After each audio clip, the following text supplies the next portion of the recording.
Alice's Adventures in Wonderland. By Lewis Carroll. The Millennium Fulcrum Edition 3.0. Chapter 1.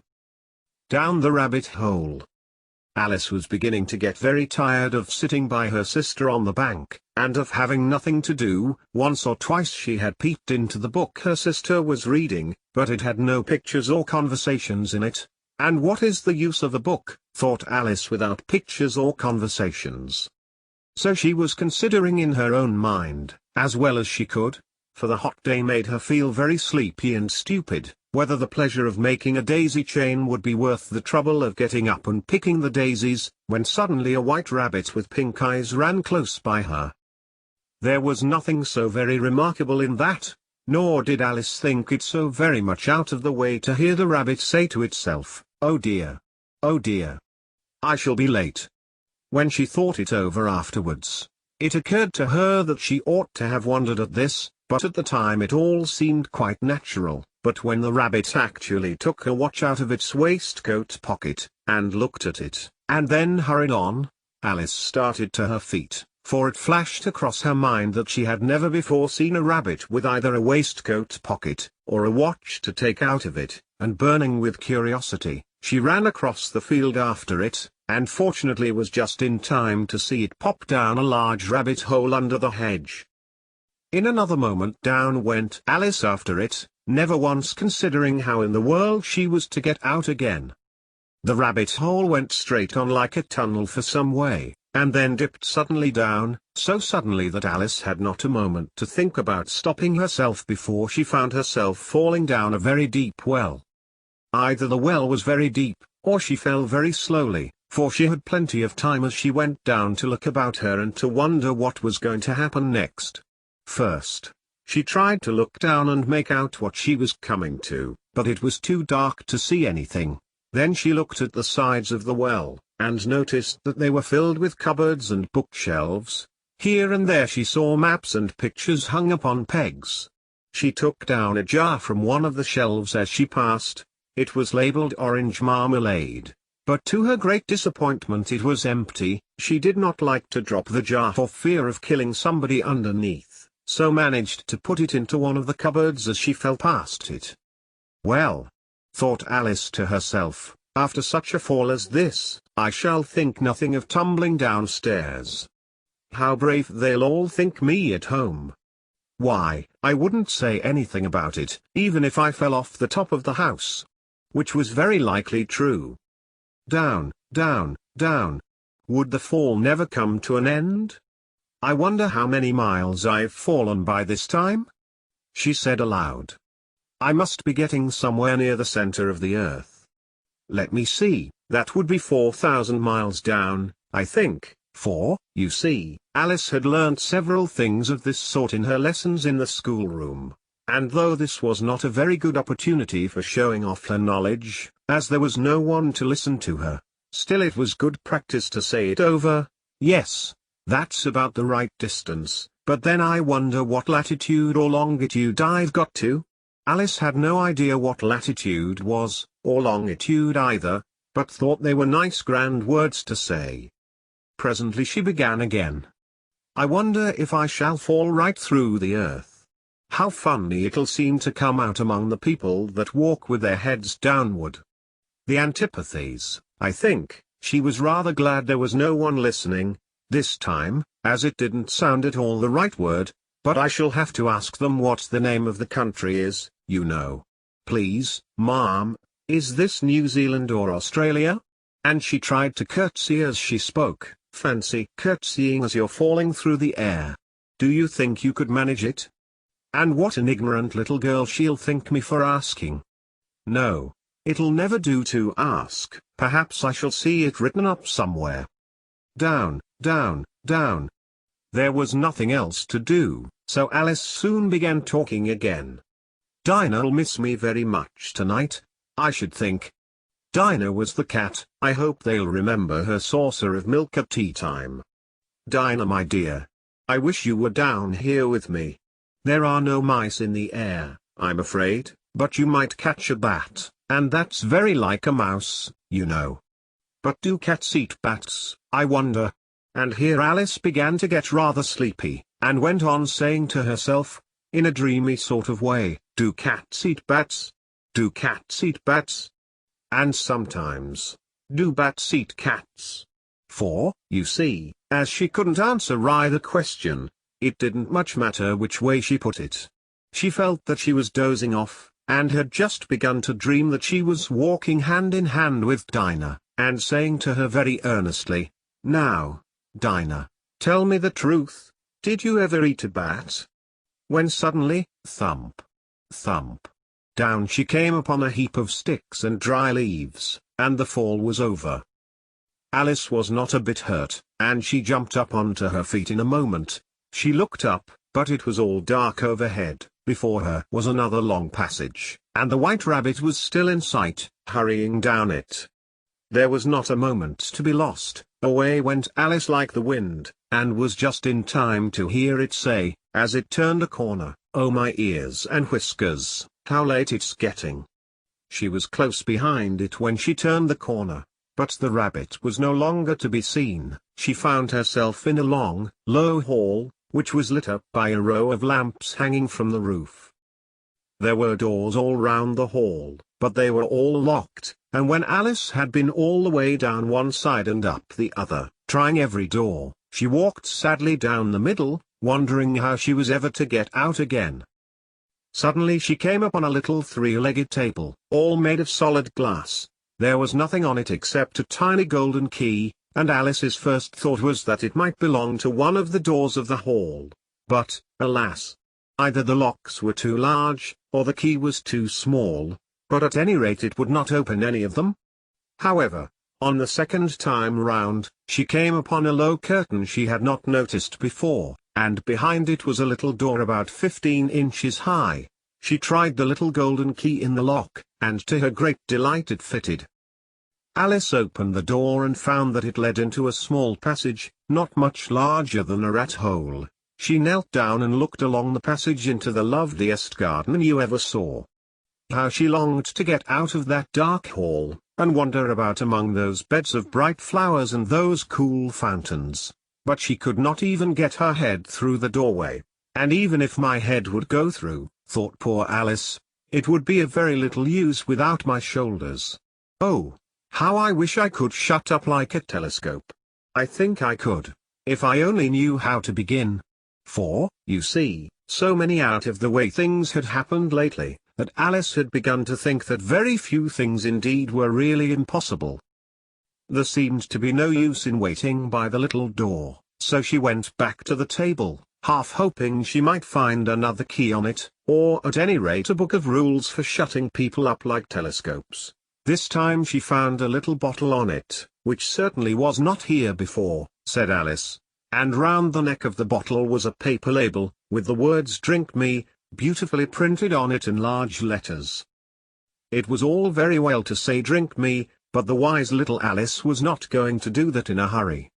"No, I'll look first," she said, "and see whether it's marked poison or not." For she had read several nice little histories about children who had got burnt, and eaten up by wild beasts and other unpleasant things, all because they would not remember the simple rules their friends had taught them, such as, that a red-hot poker will burn you if you hold it too long, and that if you cut your finger very deeply with a knife, it usually bleeds, and she had never forgotten that, if you drink much from a bottle marked poison, it is almost certain to disagree with you, sooner or later. However, this bottle was not marked poison, so Alice ventured to taste it, and finding it very nice, it had, in fact, a sort of mixed flavor of cherry tart, custard, pineapple, roast turkey, toffee, and hot buttered toast. She very soon finished it off. "What a curious feeling," said Alice. "I must be shutting up like a telescope." And so it was indeed. She was now only 10 inches high, and her face brightened up at the thought that she was now the right size for going through the little door into that lovely garden. First, however, she waited for a few minutes to see if she was going to shrink any further. She felt a little nervous about this, for it might end, you know, said Alice to herself, in my going out altogether, like a candle. I wonder what I should be like then? And she tried to fancy what the flame of a candle is like after the candle is blown out, for she could not remember ever having seen such a thing. After a while, finding that nothing more happened, she decided on going into the garden at once. But, alas for poor Alice! When she got to the door, she found she had forgotten the little golden key, and when she went back to the table for it, she found she could not possibly reach it. She could see it quite plainly through the glass, and she tried her best to climb up one of the legs of the table, but it was too slippery, and when she had tired herself out with trying, the poor little thing sat down and cried. "Come, there's no use in crying like that," said Alice to herself, rather sharply. "I advise you to leave off this minute." She generally gave herself very good advice, though she very seldom followed it, and sometimes she scolded herself so severely as to bring tears into her eyes, and once she remembered trying to box her own ears for having cheated herself in a game of croquet she was playing against herself, for this curious child was very fond of pretending to be two people. But it's no use now, thought poor Alice, to pretend to be two people. Why, there's hardly enough of me left to make one respectable person. Soon her eye fell on a little glass box that was lying under the table. She opened it, and found in it a very small cake, on which the words "Eat me" were beautifully marked in currants. "Well, I'll eat it," said Alice, "and if it makes me grow larger, I can reach the key, and if it makes me grow smaller, I can creep under the door, so either way I'll get into the garden, and I don't care which happens." She ate a little bit, and said anxiously to herself, "Which way? Which way?" holding her hand on the top of her head to feel which way it was growing, and she was quite surprised to find that she remained the same size. To be sure, this generally happens when one eats cake, but Alice had got so much into the way of expecting nothing but out-of-the-way things to happen, that it seemed quite dull and stupid for life to go on in the common way. So she set to work, and very soon finished off the cake. Chapter 2. The Pool of Tears. "Curiouser and curiouser," cried Alice. She was so much surprised, that for the moment she quite forgot how to speak good English. "Now I'm opening out like the largest telescope that ever was. Goodbye, feet." For when she looked down at her feet, they seemed to be almost out of sight, they were getting so far off. "Oh, my poor little feet, I wonder who will put on your shoes and stockings for you now, dears? I'm sure I shan't be able. I shall be a great deal too far off to trouble myself about you. You must manage the best way you can but I must be kind to them," thought Alice, "or perhaps they won't walk the way I want to go. Let me see, I'll give them a new pair of boots every Christmas."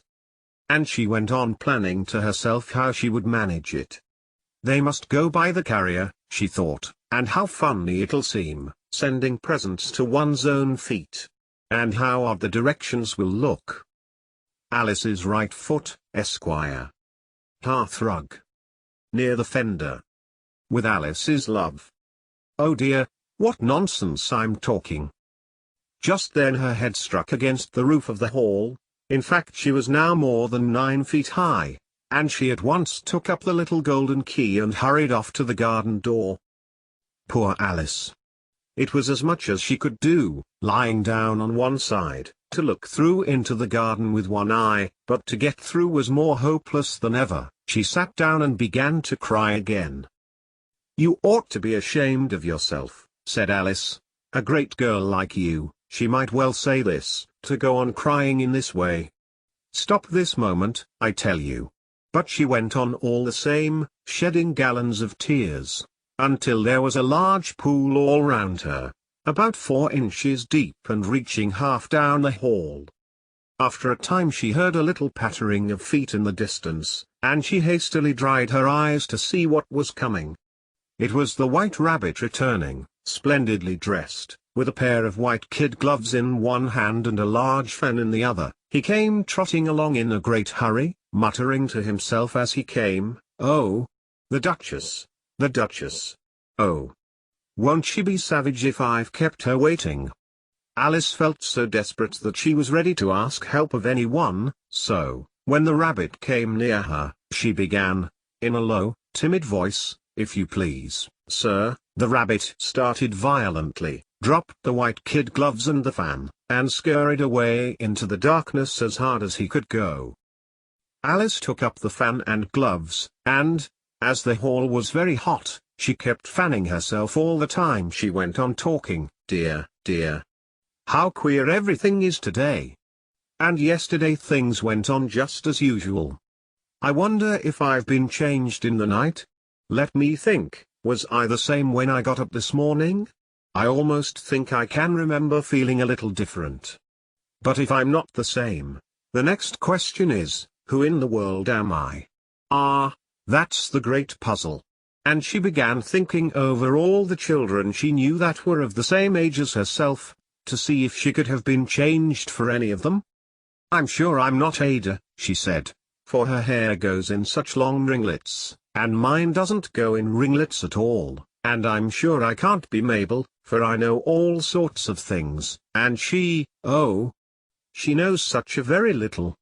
Besides, she's she, and I'm I, and, oh dear, how puzzling it all is. I'll try if I know all the things I used to know. Let me see, 4 times 5 is 12, and 4 times 6 is 13, and 4 times 7 is, oh dear. I shall never get to 20 at that rate. However, the multiplication table doesn't signify. Let's try geography. London is the capital of Paris, and Paris is the capital of Rome, and Rome, no, that's all wrong, I'm certain. I must have been changed for Mabel. I'll try and say how doth the little, and she crossed her hands on her lap as if she were saying lessons, and began to repeat it, but her voice sounded hoarse and strange, and the words did not come the same as they used to do. How doth the little crocodile improve his shining tail, and pour the waters of the Nile on every golden scale? How cheerfully he seems to grin, how neatly spread his claws, and welcome little fishes in, with gently smiling jaws. I'm sure those are not the right words, said poor Alice, and her eyes filled with tears again as she went on. I must be Mabel after all, and I shall have to go and live in that poky little house, and have next to no toys to play with, and oh, ever so many lessons to learn. No, I've made up my mind about it. If I'm Mabel, I'll stay down here. It'll be no use their putting their heads down and saying come up again, dear. I shall only look up and say who am I then? Tell me that first, and then, if I like being that person, I'll come up. If not, I'll stay down here till I'm somebody else. But, oh dear, cried Alice, with a sudden burst of tears, I do wish they would put their heads down. I am so very tired of being all alone here.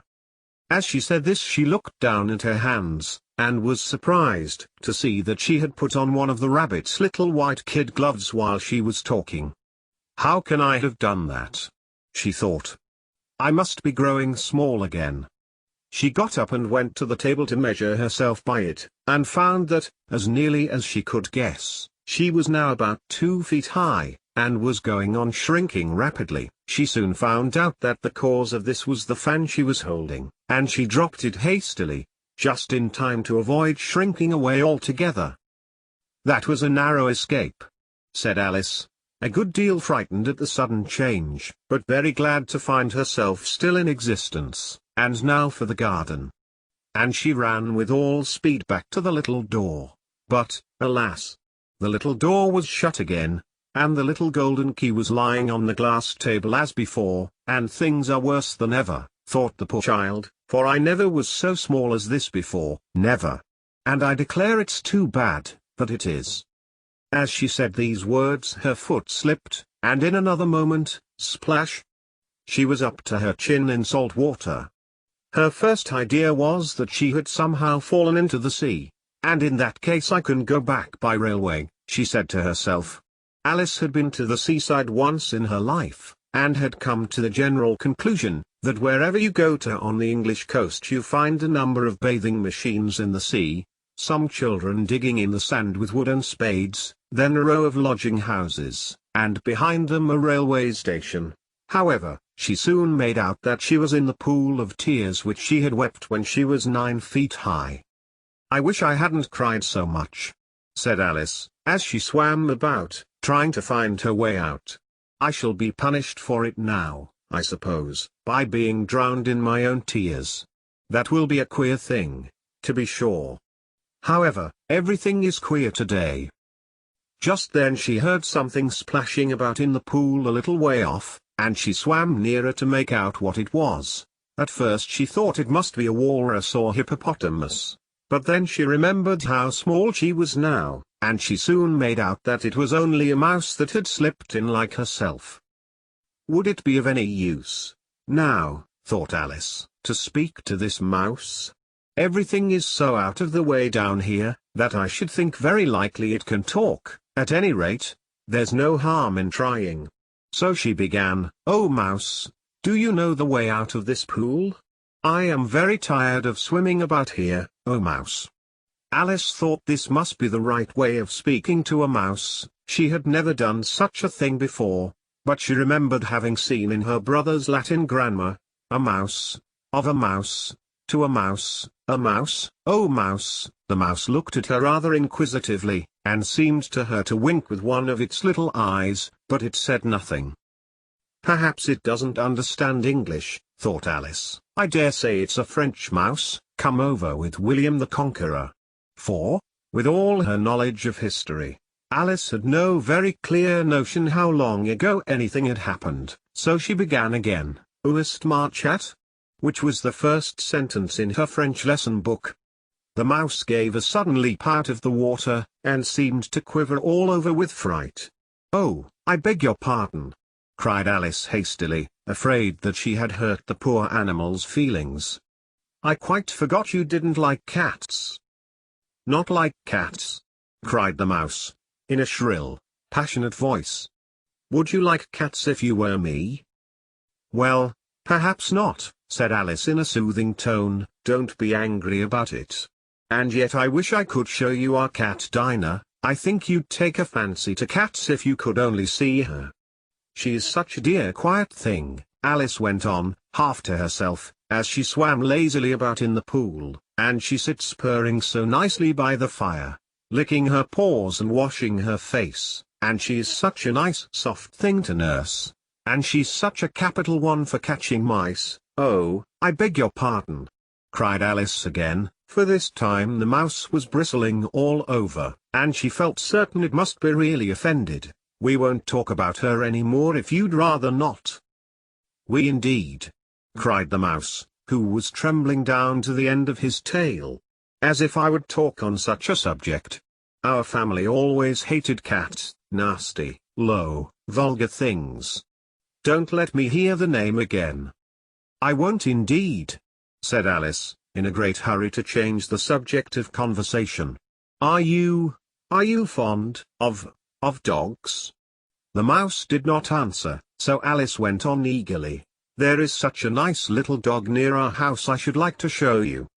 A little bright-eyed terrier, you know, with such long curly brown hair.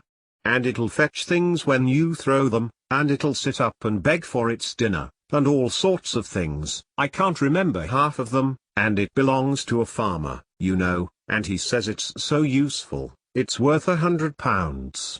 He says it kills all the rats and, oh dear," cried Alice in a sorrowful tone, "I'm afraid I've offended it again." For the mouse was swimming away from her as hard as it could go, and making quite a commotion in the pool as it went. So she called softly after it, "Mouse dear, do come back again, and we won't talk about cats or dogs either, if you don't like them." When the mouse heard this, it turned round and swam slowly back to her. Its face was quite pale with passion, Alice thought, and it said in a low trembling voice, "Let us get to the shore, and then I'll tell you my history, and you'll understand why it is I hate cats and dogs." It was high time to go, for the pool was getting quite crowded with the birds and animals that had fallen into it. There were a duck and a dodo, a lory and an eaglet, and several other curious creatures. Alice led the way, and the whole party swam to the shore. Chapter 3. A Caucus Race and a Long Tail. They were indeed a queer-looking party that assembled on the bank, the birds with draggled feathers, the animals with their fur clinging close to them, and all dripping wet, cross, and uncomfortable. The first question of course was, how to get dry again. They had a consultation about this, and after a few minutes it seemed quite natural to Alice to find herself talking familiarly with them, as if she had known them all her life. Indeed, she had quite a long argument with the lory, who at last turned sulky, and would only say, "I am older than you, and must know better," and this Alice would not allow without knowing how old it was, and, as the lory positively refused to tell its age, there was no more to be said. At last the mouse, who seemed to be a person of authority among them, called out, "Sit down, all of you, and listen to me. I'll soon make you dry enough." They all sat down at once, in a large ring, with the mouse in the middle. Alice kept her eyes anxiously fixed on it, for she felt sure she would catch a bad cold if she did not get dry very soon. "Ahem!" said the mouse with an important air. "Are you all ready? This is the driest thing I know. Silence all round, if you please." William the Conqueror, whose cause was favoured by the Pope, was soon submitted to by the English, who wanted leaders, and had been of late much accustomed to usurpation and conquest. Edwin and Morcar, the Earls of Mercia and Northumbria. "Ugh!" said the lory, with a shiver. "I beg your pardon," said the mouse, frowning, but very politely. "Did you speak?" "Not I," said the lory hastily. "I thought you did," said the mouse. "I proceed." Edwin and Morcar, the Earls of Mercia and Northumbria, declared for him, and even Stigand, the patriotic Archbishop of Canterbury, found it advisable. "Found what?" said the duck. "Found it," the mouse replied rather crossly. "Of course you know what it means." "I know what it means well enough. When I find a thing," said the duck, "it's generally a frog or a worm. The question is, what did the Archbishop find?" The mouse did not notice this question, but hurriedly went on, "Found it advisable to go with Edgar Atheling to meet William and offer him the crown. William's conduct at first was moderate. But the insolence of his Normans, how are you getting on now, my dear?" it continued, turning to Alice as it spoke. "As wet as ever," said Alice in a melancholy tone. "It doesn't seem to dry me at all." "In that case," said the dodo solemnly, rising to its feet, "I move that the meeting adjourn, for the immediate adoption of more energetic remedies." "Speak English," said the eaglet. "I don't know the meaning of half those long words, and, what's more, I don't believe you do either." And the eaglet bent down its head to hide a smile. Some of the other birds tittered audibly. "What I was going to say," said the dodo in an offended tone, "was, that the best thing to get us dry would be a Caucus race." "What is a Caucus race?" said Alice. Not that she wanted much to know, but the dodo had paused as if it thought that somebody ought to speak, and no one else seemed inclined to say anything. "Why," said the dodo, "the best way to explain it is to do it. And, as you might like to try the thing yourself, some winter day, I will tell you how the dodo managed it. First it marked out a race course, in a sort of circle. The exact shape doesn't matter, it said, and then all the party were placed along the course, here and there. There was no 1, 2, 3, and away, but they began running when they liked, and left off when they liked, so that it was not easy to know when the race was over. However, when they had been running half an hour or so, and were quite dry again, the dodo suddenly called out, "The race is over." And they all crowded round it, panting, and asking, "But who has won?" This question the dodo could not answer without a great deal of thought, and it sat for a long time with one finger pressed upon its forehead, the position in which you usually see Shakespeare, in the pictures of him, while the rest waited in silence. At last the dodo said, "Everybody has won, and all must have prizes." "But who is to give the prizes?" quite a chorus of voices asked. "Why, she, of course," said the dodo, pointing to Alice with one finger, and the whole party at once crowded round her, calling out in a confused way, "Prizes! Prizes!" Alice had no idea what to do, and in despair she put her hand in her pocket, and pulled out a box of comfits. Luckily the salt water had not got into it, and handed them round as prizes. There was exactly one apiece, all round. "But she must have a prize herself, you know," said the mouse. "Of course," the dodo replied very gravely. "What else have you got in your pocket?" he went on, turning to Alice. "Only a thimble," said Alice sadly. "Hand it over here," said the dodo. Then they all crowded round her once more, while the dodo solemnly presented the thimble, saying, "We beg your acceptance of this elegant thimble," and, when it had finished this short speech, they all cheered. Alice thought the whole thing very absurd, but they all looked so grave that she did not dare to laugh, and, as she could not think of anything to say, she simply bowed, and took the thimble, looking as solemn as she could. The next thing was to eat the comfits. This caused some noise and confusion, as the large birds complained that they could not taste theirs, and the small ones choked and had to be patted on the back.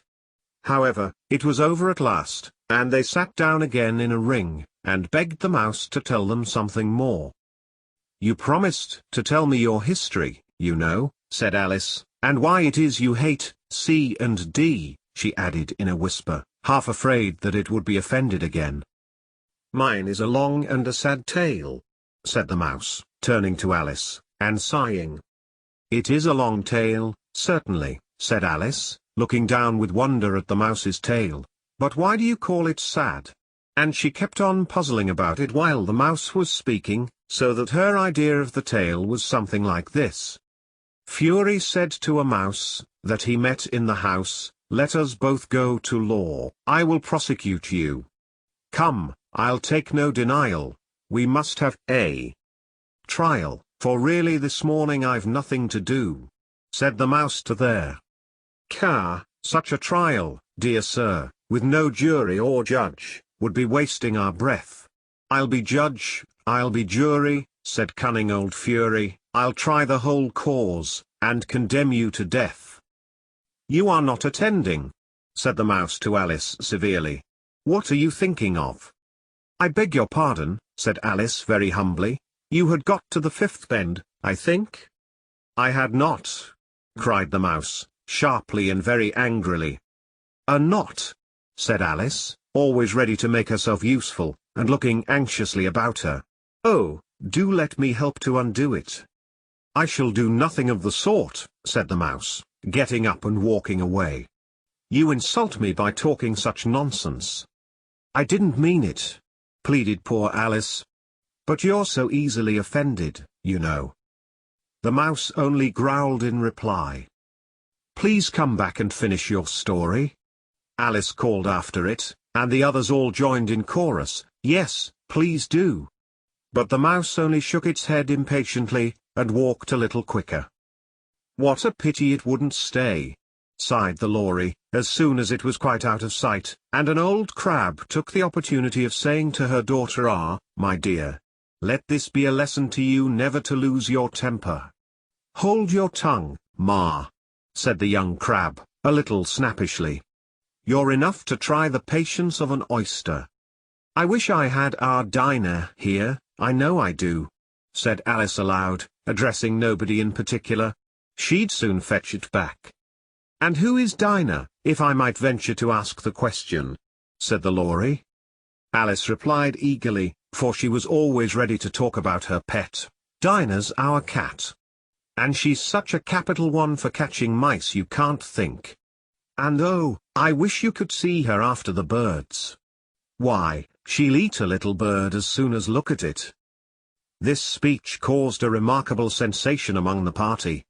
Some of the birds hurried off at once. One old magpie began wrapping itself up very carefully, remarking, "I really must be getting home, the night air doesn't suit my throat." And a canary called out in a trembling voice to its children, "Come away, my dears. It's high time you were all in bed." On various pretexts they all moved off, and Alice was soon left alone. "I wish I hadn't mentioned Dinah," she said to herself in a melancholy tone. "Nobody seems to like her, down here, and I'm sure she's the best cat in the world. Oh, my dear Dinah. I wonder if I shall ever see you any more." And here poor Alice began to cry again, for she felt very lonely and low-spirited. In a little while, however, she again heard a little pattering of footsteps in the distance, and she looked up eagerly, half hoping that the mouse had changed his mind, and was coming back to finish his story. Chapter 4. The Rabbit Sends in a Little Bill. It was the White Rabbit, trotting slowly back again, and looking anxiously about as it went, as if it had lost something, and she heard it muttering to itself, "The Duchess. The Duchess. Oh my dear paws. Oh my fur and whiskers. She'll get me executed, as sure as ferrets are ferrets. Where can I have dropped them, I wonder?" Alice guessed in a moment that it was looking for the fan and the pair of white kid gloves, and she very good-naturedly began hunting about for them, but they were nowhere to be seen. Everything seemed to have changed since her swim in the pool, and the great hall, with the glass table and the little door, had vanished completely. Very soon the rabbit noticed Alice, as she went hunting about, and called out to her in an angry tone, "Why, Mary Ann, what are you doing out here? Run home this moment, and fetch me a pair of gloves and a fan. Quick, now!" And Alice was so much frightened that she ran off at once in the direction it pointed to, without trying to explain the mistake it had made. "He took me for his housemaid," she said to herself as she ran. "How surprised he'll be when he finds out who I am. But I'd better take him his fan and gloves, that is, if I can find them." As she said this, she came upon a neat little house, on the door of which was a bright brass plate with the name W. Rabbit engraved upon it. She went in without knocking, and hurried upstairs, in great fear lest she should meet the real Mary Ann, and be turned out of the house before she had found the fan and gloves. "How queer it seems," Alice said to herself, "to be going messages for a rabbit. I suppose Dinah'll be sending me on messages next." And she began fancying the sort of thing that would happen. "Miss Alice, come here directly, and get ready for your walk. Coming in a minute, nurse. But I've got to see that the mouse doesn't get out. Only I don't think," Alice went on, "that they'd let Dinah stop in the house if it began ordering people about like that." By this time she had found her way into a tidy little room with a table in the window, and on it, as she had hoped, a fan and 2 or 3 pairs of tiny white kid gloves. She took up the fan and a pair of the gloves, and was just going to leave the room, when her eye fell upon a little bottle that stood near the looking-glass. There was no label this time with the words "Drink me," but nevertheless she uncorked it and put it to her lips.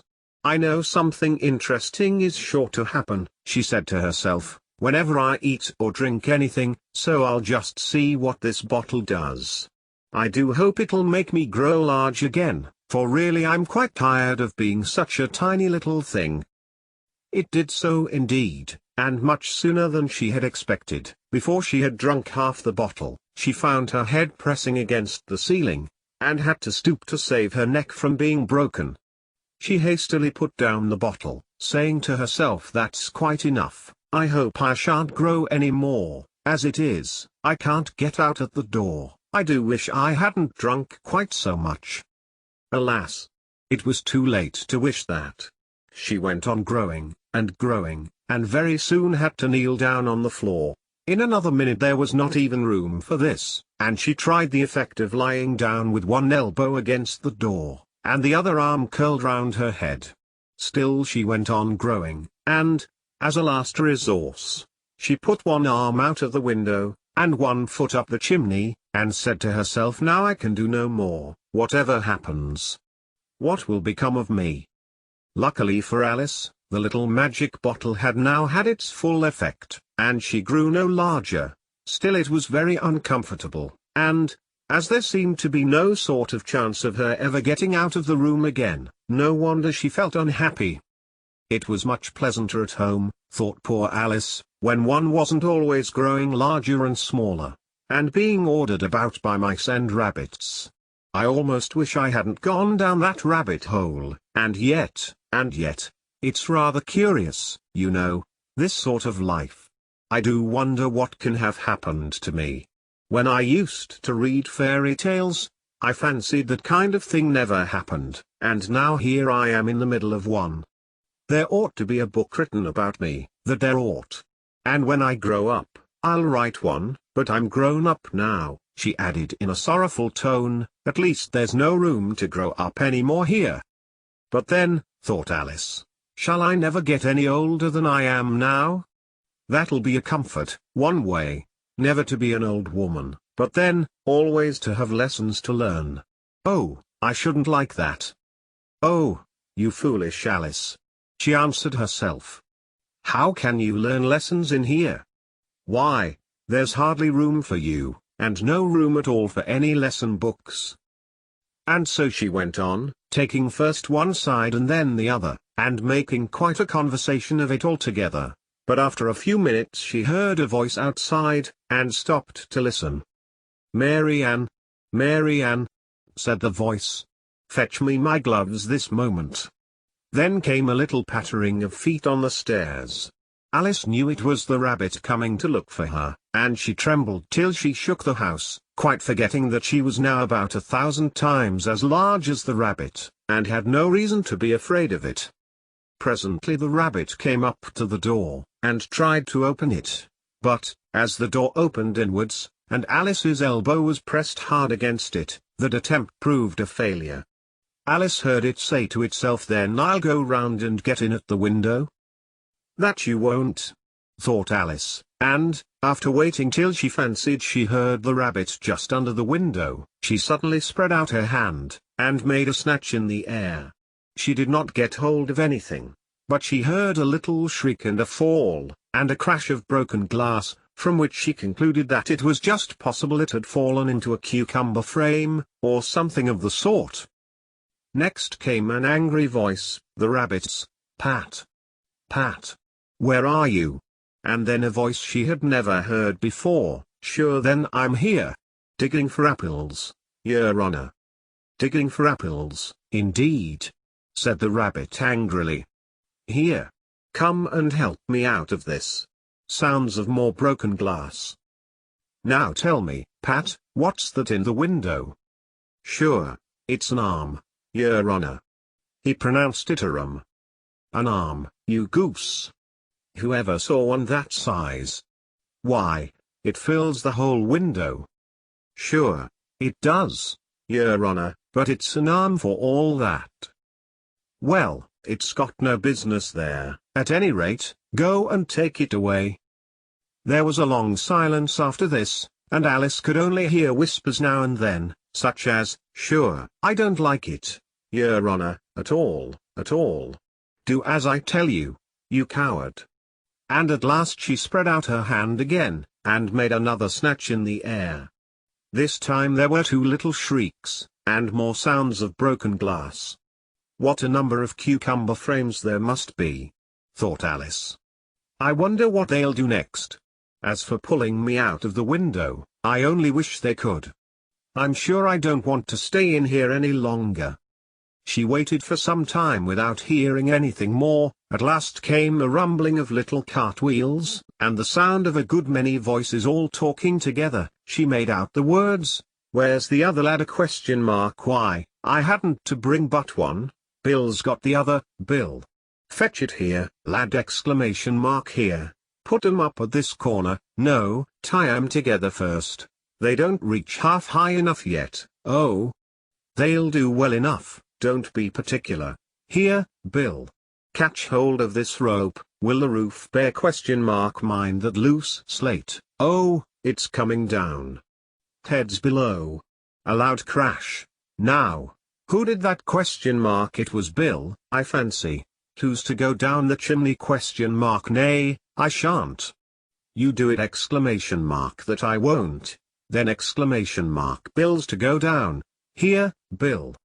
The master says you're to go down the chimney." "Oh. "So Bill's got to come down the chimney, has he?" said Alice to herself. "Shy, they seem to put everything upon Bill. I wouldn't be in Bill's place for a good deal. This fireplace is narrow, to be sure, but I think I can kick a little." She drew her foot as far down the chimney as she could, and waited till she heard a little animal, she couldn't guess of what sort it was, scratching and scrambling about in the chimney close above her. Then, saying to herself, "This is Bill," she gave one sharp kick, and waited to see what would happen next. The first thing she heard was a general chorus of "There goes Bill." Then the rabbit's voice along, "Catch him, you by the hedge." Then silence, and then another confusion of voices, "Hold up his head, brandy now, don't choke him, how was it, old fellow? What happened to you? Tell us all about it." Last came a little feeble, squeaking voice. "That's Bill," thought Alice. "Well, I hardly know, no more. Thank ye, I'm better now, but I'm a deal too flustered to tell you. All I know is, something comes at me like a jack-in-the-box, and up I goes like a sky-rocket." "So you did, old fellow," said the others. "We must burn the house down," said the rabbit's voice, and Alice called out as loud as she could, "If you do, I'll set Dinah at you." There was a dead silence instantly, and Alice thought to herself, "I wonder what they will do next. If they had any sense, they'd take the roof off." After a minute or two, they began moving about again, and Alice heard the rabbit say, "A barrowful will do, to begin with." A barrowful of what? thought Alice, but she had not long to doubt, for the next moment a shower of little pebbles came rattling in at the window, and some of them hit her in the face. "I'll put a stop to this," she said to herself, and shouted out, "You'd better not do that again," which produced another dead silence. Alice noticed with some surprise that the pebbles were all turning into little cakes as they lay on the floor, and a bright idea came into her head. "If I eat one of these cakes," she thought, "it's sure to make some change in my size, and as it can't possibly make me larger, it must make me smaller, I suppose."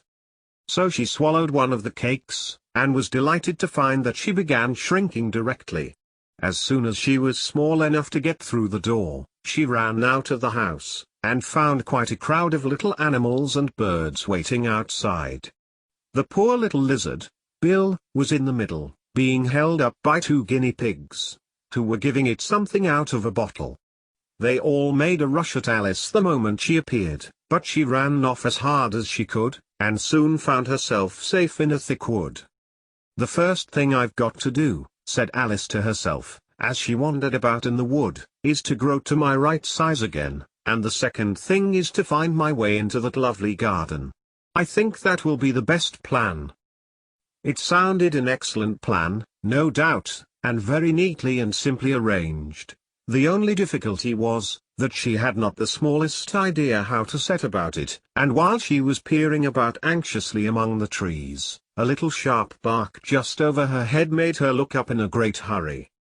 An enormous puppy was looking down at her with large round eyes, and feebly stretching out one paw, trying to touch her. "Poor little thing," said Alice, in a coaxing tone, and she tried hard to whistle to it, but she was terribly frightened all the time at the thought that it might be hungry, in which case it would be very likely to eat her up in spite of all her coaxing. Hardly knowing what she did, she picked up a little bit of stick, and held it out to the puppy, whereupon the puppy jumped into the air off all its feet at once, with a yelp of delight, and rushed at the stick, and made believe to worry it. Then Alice dodged behind a great thistle, to keep herself from being run over, and the moment she appeared on the other side, the puppy made another rush at the stick, and tumbled head over heels in its hurry to get hold of it. Then Alice, thinking it was very like having a game of play with a cart horse, and expecting every moment to be trampled under its feet, ran round the thistle again. Then the puppy began a series of short charges at the stick, running a very little way forwards each time and a long way back, and barking hoarsely all the while, till at last it sat down a good way off, panting, with its tongue hanging out of its mouth, and its great eyes half shut. This seemed to Alice a good opportunity for making her escape, so she set off at once, and ran till she was quite tired and out of breath, and till the puppy's bark sounded quite faint in the distance. "And yet what a dear little puppy it was," said Alice, as she leant against a buttercup to rest herself, and found herself with one of the leaves. "I should have liked teaching it tricks very much, if I'd only been the right size to do it. Oh dear. I'd nearly forgotten that I've got to grow up again. Let me see, how is it to be managed? I suppose I ought to eat or drink something or other, but the great question is, what?" The great question certainly was, what? Alice looked all round her at the flowers and the blades of grass, but she did not see anything that looked like the right thing to eat or drink under the circumstances. There was a large mushroom growing near her, about the same height as herself, and when she had looked under it, and on both sides of it, and behind it, it occurred to her that she might as well look and see what was on the top of it. She stretched herself up on tiptoe, and peeped over the edge of the mushroom, and her eyes immediately met those of a large blue caterpillar, that was sitting on the top with its arms folded, quietly smoking a long hookah, and taking not the smallest notice of her or of anything else. Chapter 5. Advice from a Caterpillar. The caterpillar and Alice looked at each other for some time in silence. At last the caterpillar took the hookah out of its mouth, and addressed her in a languid, sleepy voice. "Who are you?" said the caterpillar. This was not an encouraging opening for a conversation. Alice replied, rather shyly, I hardly know, sir, just at present. At least I know who I was when I got up this morning, but I think I must have been changed several times since then." "What do you mean by that?" said the caterpillar sternly. "Explain yourself." "I can't explain myself, I'm afraid, sir," said Alice, "because I'm not myself, you see." "I don't see," said the caterpillar. "I'm afraid I can't put it more clearly," Alice replied very politely, "for I can't understand it myself to begin with, and being so many different sizes in a day is very confusing." "It isn't," said the caterpillar. "Well, perhaps you haven't found it so yet," said Alice, "but when you have to turn into a chrysalis, you will some day, you know, and then after that into a butterfly, I should think you'll feel it a little queer, won't you?" "Not a bit," said the caterpillar. "Well, perhaps your feelings may be different," said Alice, "all I know is, it would feel very queer to me." "You," said the caterpillar contemptuously. "Who are you?" Which brought them back again to the beginning of the conversation. Alice felt a little irritated at the caterpillar's making such very short remarks, and she drew herself up and said, very gravely, "I think you ought to tell me who you are, first." "Why?" said the caterpillar. Here was another puzzling question, and as Alice could not think of any good reason, and as the caterpillar seemed to be in a very unpleasant state of mind, she turned away. "Come back," the caterpillar called after her. "I've something important to say." This sounded promising, certainly. Alice turned and came back again. "Keep your temper," said the caterpillar. "Is that all?" said Alice, swallowing down her anger as well as she could. "No," said the caterpillar. Alice thought she might as well wait, as she had nothing else to do, and perhaps after all it might tell her something worth hearing. For some minutes it puffed away without speaking, but at last it unfolded its arms, took the hookah out of its mouth again, and said, "So you think you're changed, do you?" "I'm afraid I am, sir," said Alice. "I can't remember things as I used, and I don't keep the same size for 10 minutes together." "Can't remember what things?" said the caterpillar. "Well, I've tried to say how doth the little busy bee, but it all came different." Alice replied in a very melancholy voice. "Repeat, you are old, Father William," said the caterpillar. Alice folded her hands, and began. "You are old, Father William," the young man said.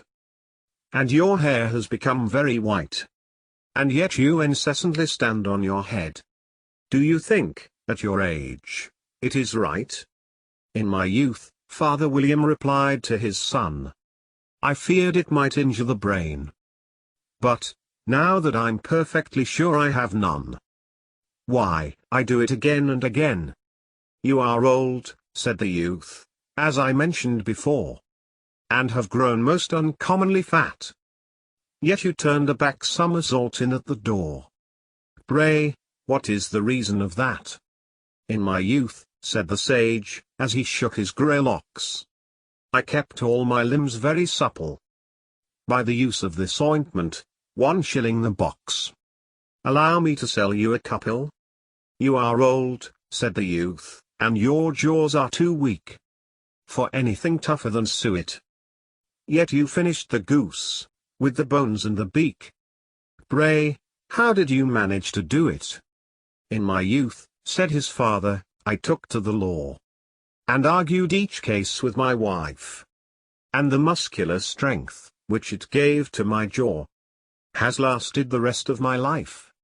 "You are old," said the youth, "one would hardly suppose that your eye was as steady as ever. Yet you balanced an eel on the end of your nose. What made you so awfully clever?"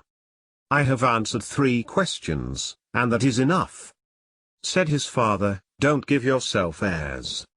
Do you think I can listen all day to such stuff? Be off, or I'll kick you downstairs." "That is not said right," said the caterpillar. "Not quite right, I'm afraid," said Alice, timidly. "Some of the words have got altered."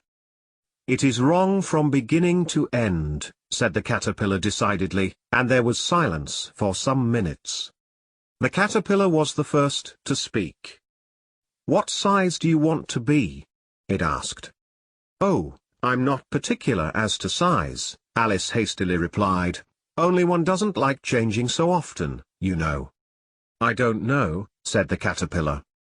Alice said nothing. She had never been so much contradicted in her life before, and she felt that she was losing her temper. "Are you content now?"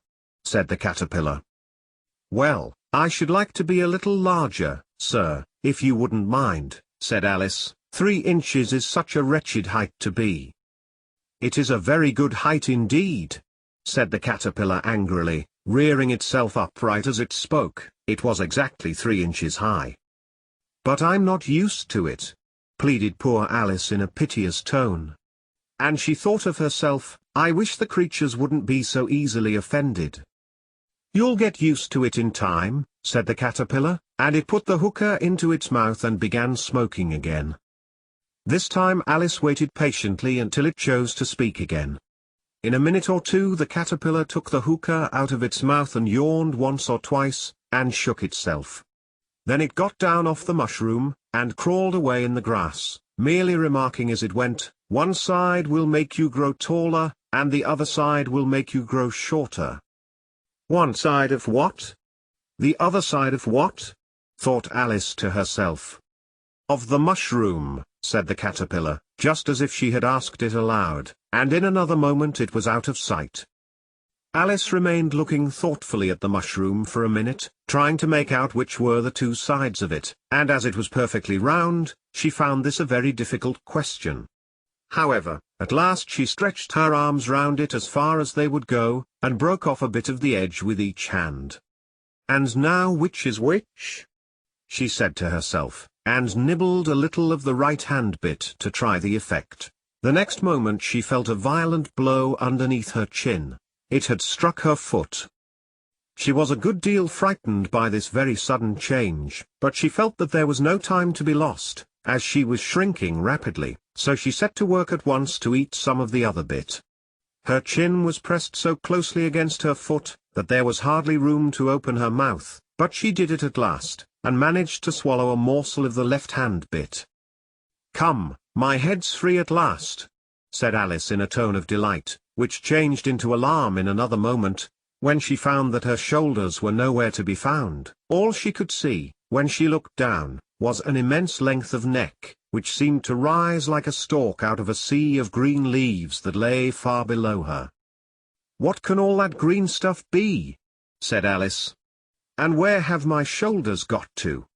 And oh, my poor hands, how is it I can't see you?" She was moving them about as she spoke, but no result seemed to follow, except a little shaking among the distant green leaves. As there seemed to be no chance of getting her hands up to her head, she tried to get her head down to them, and was delighted to find that her neck would bend about easily in any direction, like a serpent.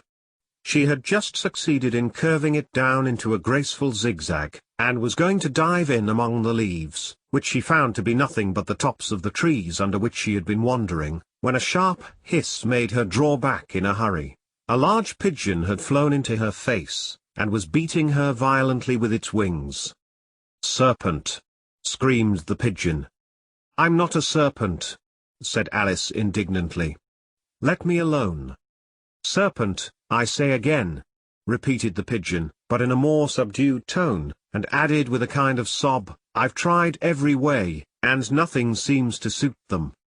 "I haven't the least idea what you're talking about," said Alice. "I've tried the roots of trees, and I've tried banks, and I've tried hedges," the pigeon went on, without attending to her, "but those serpents, there's no pleasing them." Alice was more and more puzzled, but she thought there was no use in saying anything more till the pigeon had finished. "As if it wasn't trouble enough hatching the eggs," said the pigeon, "but I must be on the lookout for serpents night and day. Why, I haven't had a wink of sleep these 3 weeks." "I'm very sorry you've been annoyed," said Alice, who was beginning to see its meaning. "And just as I'd taken the highest tree in the wood," continued the pigeon, raising its voice to a shriek, "and just as I was thinking I should be free of them at last, they must needs come wriggling down from the sky. Ugh, serpent!" "But I'm not a serpent, I tell you," said Alice. I'm a. "Well, what are you?" said the pigeon. "I can see you're trying to invent something." I'm a little girl," said Alice, rather doubtfully, as she remembered the number of changes she had gone through that day. "A likely story indeed," said the pigeon in a tone of the deepest contempt. "I've seen a good many little girls in my time, but never one with such a neck as that. No, no. You're a serpent, and there's no use denying it. I suppose you'll be telling me next that you never tasted an egg." "I have tasted eggs, certainly," said Alice, who was a very truthful child, "but little girls eat eggs quite as much as serpents do, you know." "I don't believe it," said the pigeon, "but if they do, why then they're a kind of serpent, that's all I can say." This was such a new idea to Alice, that she was quite silent for a minute or two, which gave the pigeon the opportunity of adding, "You're looking for eggs, I know that well enough, and what does it matter to me whether you're a little girl or a serpent?" "It matters a good deal to me," said Alice hastily, "but I'm not looking for eggs, as it happens, and if I was, I shouldn't want yours. I don't like them raw." "Well, be off, then," said the pigeon in a sulky tone, as it settled down again into its nest. Alice crouched down among the trees as well as she could, for her neck kept getting entangled among the branches, and every now and then she had to stop and untwist it. After a while she remembered that she still held the pieces of mushroom in her hands, and she set to work very carefully, nibbling first at one and then at the other, and growing sometimes taller and sometimes shorter, until she had succeeded in bringing herself down to her usual height. It was so long since she had been anything near the right size, that it felt quite strange at first, but she got used to it in a few minutes, and began talking to herself, as usual. "Come, there's half my plan done now. How puzzling all these changes are. I'm never sure what I'm going to be, from one minute to another. However, I've got back to my right size. The next thing is, to get into that beautiful garden. How is that to be done, I wonder?" As she said this, she came suddenly upon an open place, with a little house in it about 4 feet high. "Whoever lives there," thought Alice, "it'll never do to come upon them this size. Why, I should frighten them out of their wits." So she began nibbling at the right-hand bit again, and did not venture to go near the house till she had brought herself down to 9 inches high. Chapter 6. Pig and Pepper. For a minute or two she stood looking at the house, and wondering what to do next, when suddenly a footman in livery came running out of the wood. She considered him to be a footman because he was in livery, otherwise, judging by his face only, she would have called him a fish and rapped loudly at the door with his knuckles. It was opened by another footman in livery, with a round face, and large eyes like a frog, and both footmen, Alice noticed, had powdered hair that curled all over their heads. She felt very curious to know what it was all about, and crept a little way out of the wood to listen. The fish footman began by producing from under his arm a great letter, nearly as large as himself, and this he handed over to the other, saying, in a solemn tone, "For the Duchess. An invitation from the Queen to play croquet." The frog footman repeated, in the same solemn tone, only changing the order of the words a little, "From the Queen. An invitation for the Duchess to play croquet." Then they both bowed low, and their curls got entangled together. Alice laughed so much at this, that she had to run back into the wood for fear of their hearing her, and when she next peeped out the fish footman was gone, and the other was sitting on the ground near the door, staring stupidly up into the sky. Alice went timidly up to the door, and knocked. "There's no sort of use in knocking," said the footman, "and that for two reasons. First, because I'm on the same side of the door as you are. Secondly, because they're making such a noise inside, no one could possibly hear you." And certainly there was a most extraordinary noise going on within, a constant howling and sneezing, and every now and then a great crash, as if a dish or kettle had been broken to pieces. "Please, then," said Alice, "how am I to get in?" "There might be some sense in your knocking," the footman went on without attending to her, "if we had the door between us. For instance, if you were inside, you might knock, and I could let you out, you know." He was looking up into the sky all the time he was speaking, and this Alice thought decidedly uncivil. "But perhaps he can't help it," she said to herself. "His eyes are so very nearly at the top of his head. But at any rate he might answer questions. How am I to get in?" she repeated, aloud. "I shall sit here," the footman remarked, "till tomorrow." At this moment the door of the house opened, and a large plate came skimming out, straight at the footman's head. It just grazed his nose, and broke to pieces against one of the trees behind him. "Or next day, maybe," the footman continued in the same tone, exactly as if nothing had happened. "How am I to get in?" asked Alice again, in a louder tone. "Are you to get in at all?" said the footman. "That's the first question, you know."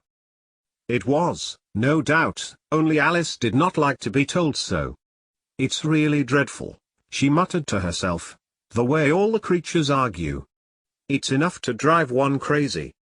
The footman seemed to think this a good opportunity for repeating his remark, with variations. "I shall sit here," he said, "on and off, for days and days." "But what am I to do?" said Alice. "Anything you like," said the footman, and began whistling. "Oh, there's no use in talking to him," said Alice desperately, "he's perfectly idiotic." And she opened the door and went in. The door led right into a large kitchen, which was full of smoke from one end to the other. The Duchess was sitting on a three-legged stool in the middle, nursing a baby. The cook was leaning over the fire, stirring a large cauldron which seemed to be full of soup. "There's certainly too much pepper in that soup," Alice said to herself, as well as she could for sneezing. There was certainly too much of it in the air.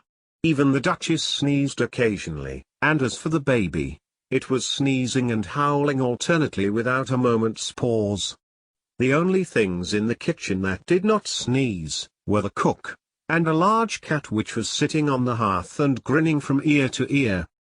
"Please would you tell me," said Alice, a little timidly, for she was not quite sure whether it was good manners for her to speak first, "why your cat grins like that?"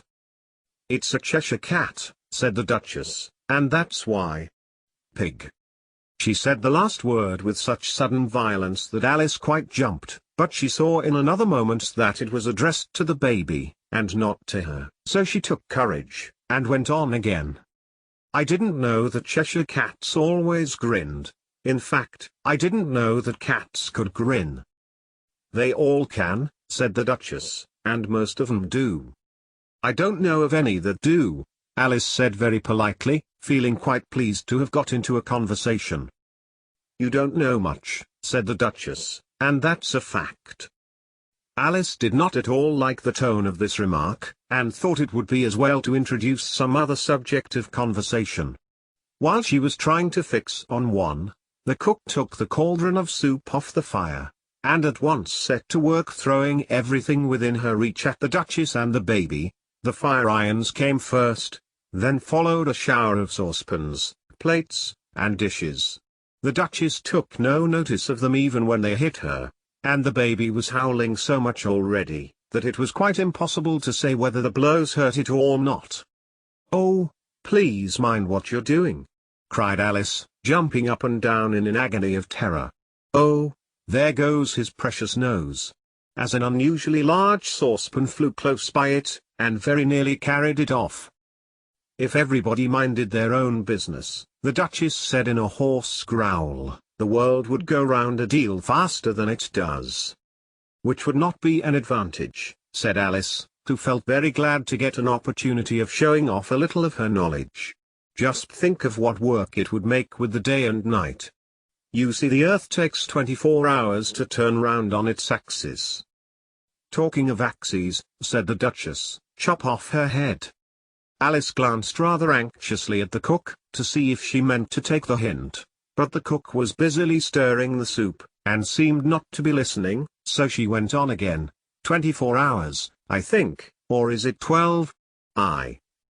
"Oh, don't bother me," said the Duchess, "I never could abide figures." And with that she began nursing her child again, singing a sort of lullaby to it as she did so, and giving it a violent shake at the end of every line.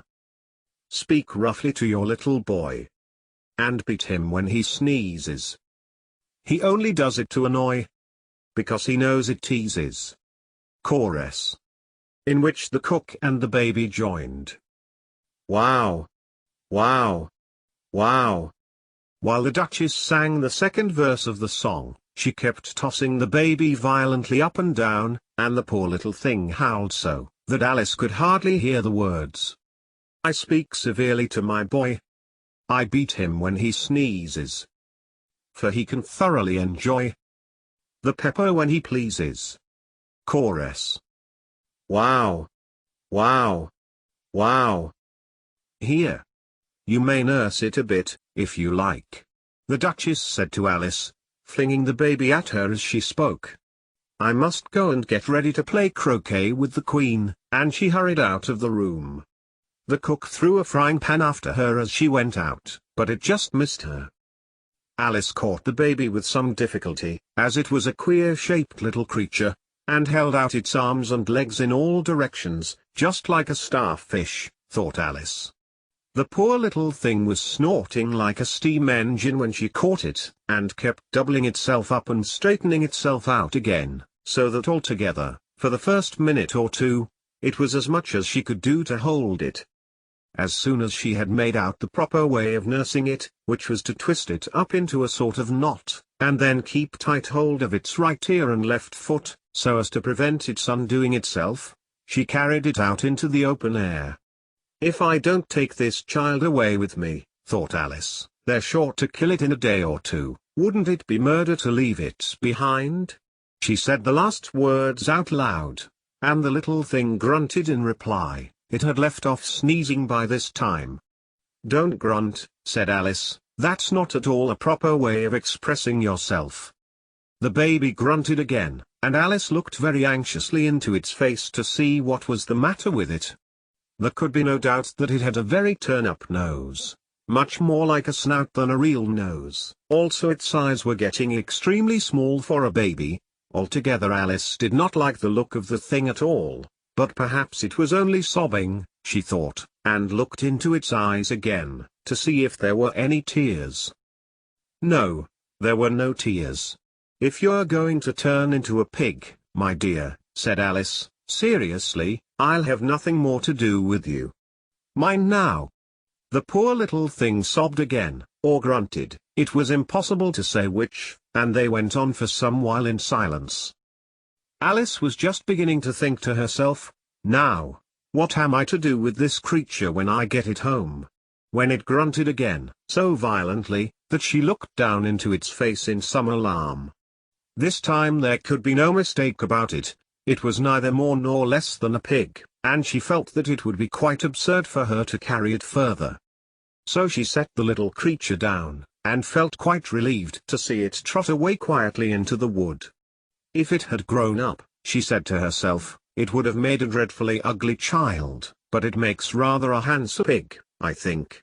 And she began thinking over other children she knew, who might do very well as pigs, and was just saying to herself, if one only knew the right way to change them, when she was a little startled by seeing the Cheshire Cat sitting on the bough of a tree a few yards off. The cat only grinned when it saw Alice. It looked good-natured, she thought. Still it had very long claws and a great many teeth, so she felt that it ought to be treated with respect. Cheshire Puss, she began, rather timidly, as she did not at all know whether it would like the name. However, it only grinned a little wider. Come, it's pleased so far, thought Alice, and she went on. Would you tell me, please, which way I ought to go from here? That depends a good deal on where you want to get to, said the cat. I don't much care where, said Alice. Then it doesn't matter which way you go, said the cat. So long as I get somewhere, Alice added as an explanation. Oh, you're sure to do that, said the cat, if you only walk long enough. Alice felt that this could not be denied, so she tried another question. What sort of people live about here? In that direction, the cat said, waving its right paw round, lives a hatter, and in that direction, waving the other paw, lives a March hare. Visit either you like, they're both mad. But I don't want to go among mad people, Alice remarked. Oh, you can't help that, said the cat. We're all mad here. I'm mad. You're mad. How do you know I'm mad? Said Alice. You must be, said the cat, or you wouldn't have come here. Alice didn't think that proved it at all.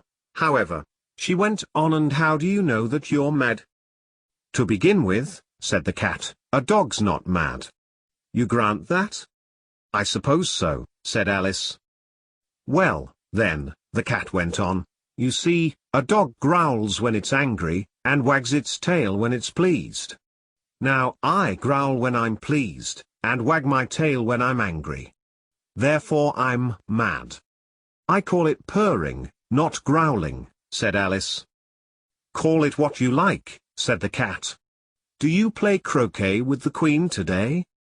I should like it very much, said Alice, but I haven't been invited yet. You'll see me there, said the cat, and vanished. Alice was not much surprised at this, she was getting so used to queer things happening. While she was looking at the place where it had been, it suddenly appeared again. By the by, what became of the baby? Said the cat. I'd nearly forgotten to ask. It turned into a pig, Alice quietly said, just as if it had come back in a natural way. I thought it would, said the cat, and vanished again. Alice waited a little, half expecting to see it again, but it did not appear, and after a minute or two she walked on in the direction in which the March hare was said to live. I've seen hatters before, she said to herself. The March hare will be much the most interesting, and perhaps as this is May it won't be raving mad, at least not so mad as it was in March. As she said this, she looked up, and there was the cat again, sitting on the branch of a tree. Did you say pig, or fig? Said the cat. I said pig, replied Alice, and I wish you wouldn't keep appearing and vanishing so suddenly. You make one quite giddy.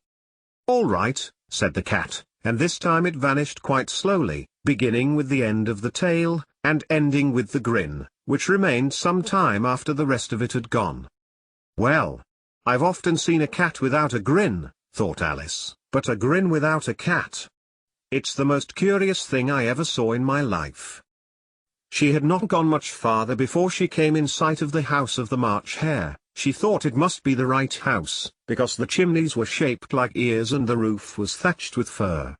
It was so large a house, that she did not like to go near it till she had nibbled some more of the left-hand bit of mushroom, and raised herself to about 2 feet high. Even then she walked up towards it rather timidly, saying to herself, suppose it should be raving mad after all. I almost wish I'd gone to see the Hatter instead. Chapter 7. A Mad Tea Party. There was a table set out under a tree in front of the house, and the March Hare and the Hatter were having tea at it. A dormouse was sitting between them, fast asleep, and the other two were using it as a cushion, resting their elbows on it, and talking over its head. Very uncomfortable for the dormouse, thought Alice, only, as it's asleep, I suppose it doesn't mind. The table was a large one, but the three were all crowded together at one corner of it. No room! No room! They cried out when they saw Alice coming. There's plenty of room, said Alice indignantly, and she sat down in a large armchair at one end of the table. Have some wine, the March Hare said in an encouraging tone. Alice looked all round the table, but there was nothing on it but tea. I don't see any wine, she remarked. There isn't any, said the March Hare. Then it wasn't very civil of you to offer it, said Alice angrily. It wasn't very civil of you to sit down without being invited, said the March Hare. I didn't know it was your table, said Alice. It's laid for a great many more than 3. Your hair wants cutting, said the Hatter. He had been looking at Alice for some time with great curiosity, and this was his first speech. You should learn not to make personal remarks, Alice said with some severity. It's very rude. The Hatter opened his eyes very wide on hearing this, but all he said was, why is a raven like a writing desk? Come, we shall have some fun now, thought Alice. I'm glad they've begun asking riddles. I believe I can guess that, she added aloud. Do you mean that you think you can find out the answer to it? Said the March Hare. Exactly so, said Alice.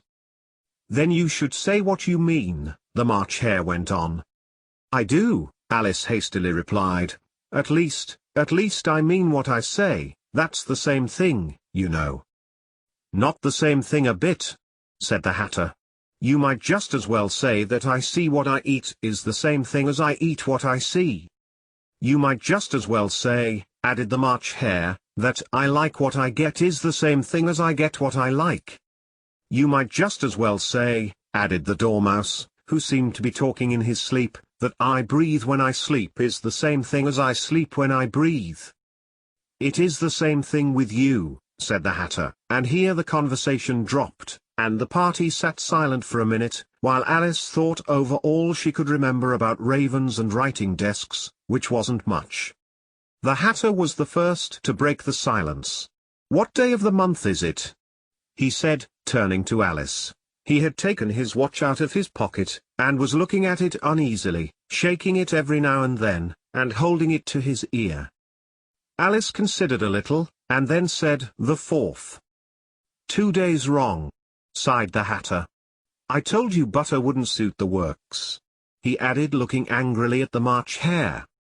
It was the best butter, the March Hare meekly replied.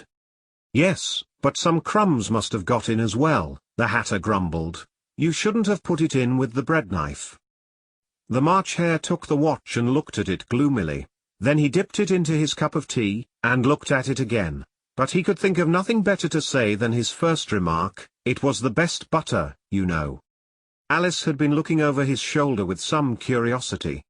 What a funny watch, she remarked.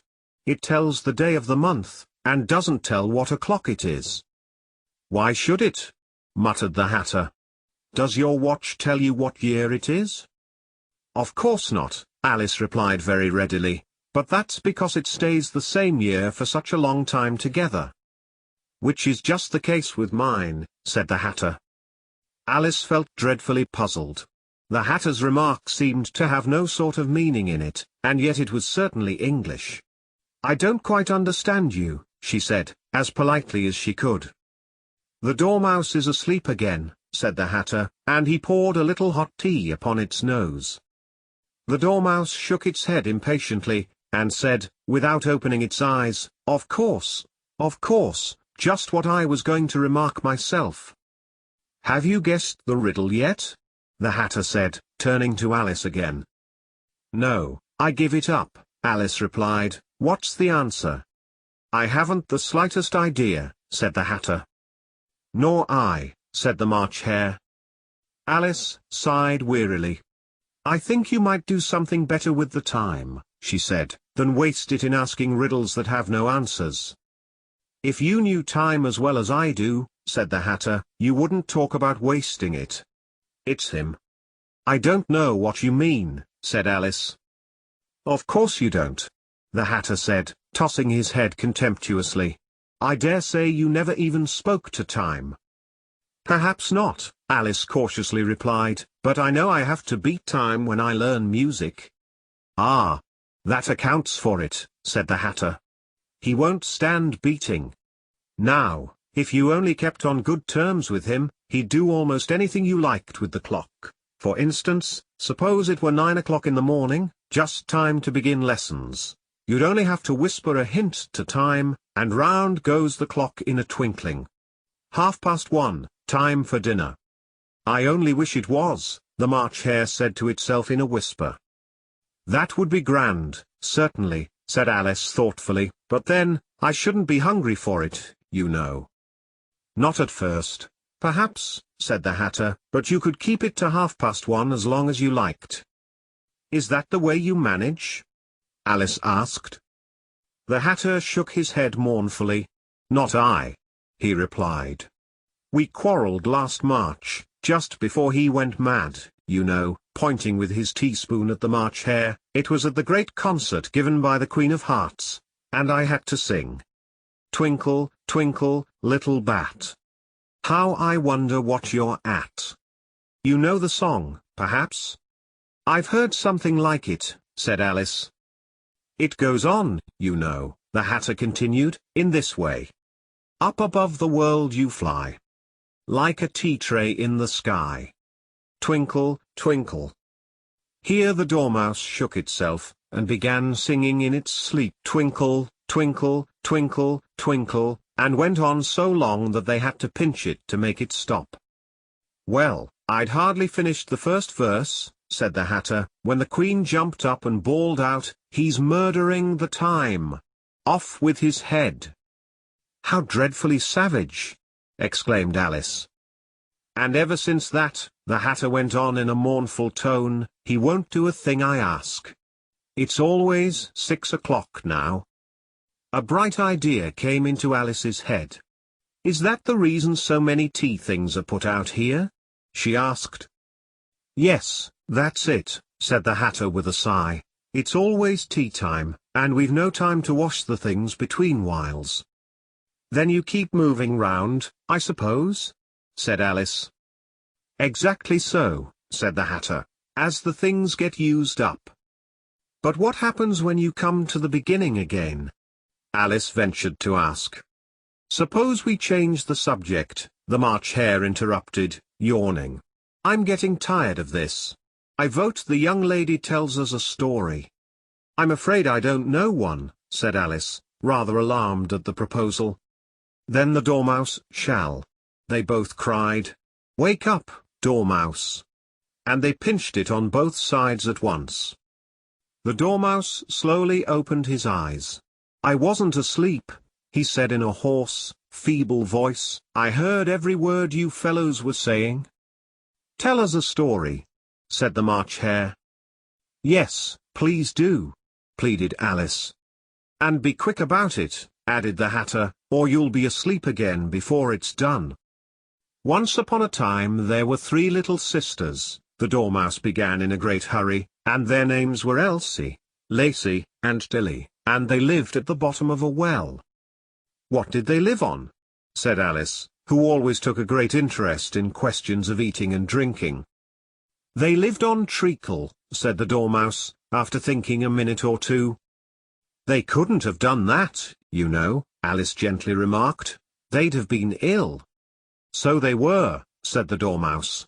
"Very ill." Alice tried to fancy to herself what such an extraordinary ways of living would be like, but it puzzled her too much, so she went on. "But why did they live at the bottom of a well?" "Take some more tea," the March Hare said to Alice, very earnestly. "I've had nothing yet," Alice replied in an offended tone, "so I can't take more." "You mean you can't take less," said the Hatter. "It's very easy to take more than nothing." "Nobody asked your opinion," said Alice. "Who's making personal remarks now?" the Hatter asked triumphantly. Alice did not quite know what to say to this, so she helped herself to some tea and bread and butter, and then turned to the Dormouse, and repeated her question. "Why did they live at the bottom of a well?" The Dormouse again took a minute or two to think about it, and then said, "It was a treacle well." "There's no such thing." Alice was beginning very angrily, but the Hatter and the March Hare went sh. And the Dormouse sulkily remarked, "If you can't be civil, you'd better finish the story for yourself." "No, please go on," Alice said very humbly. "I won't interrupt again. I dare say there may be one." "One, indeed," said the Dormouse indignantly. However, he consented to go on. "And so these three little sisters, they were learning to draw, you know." "What did they draw?" said Alice, quite forgetting her promise. "Treacle," said the Dormouse, without considering at all this time. "I want a clean cup," interrupted the Hatter. "Let's all move one place on." He moved on as he spoke, and the Dormouse followed him.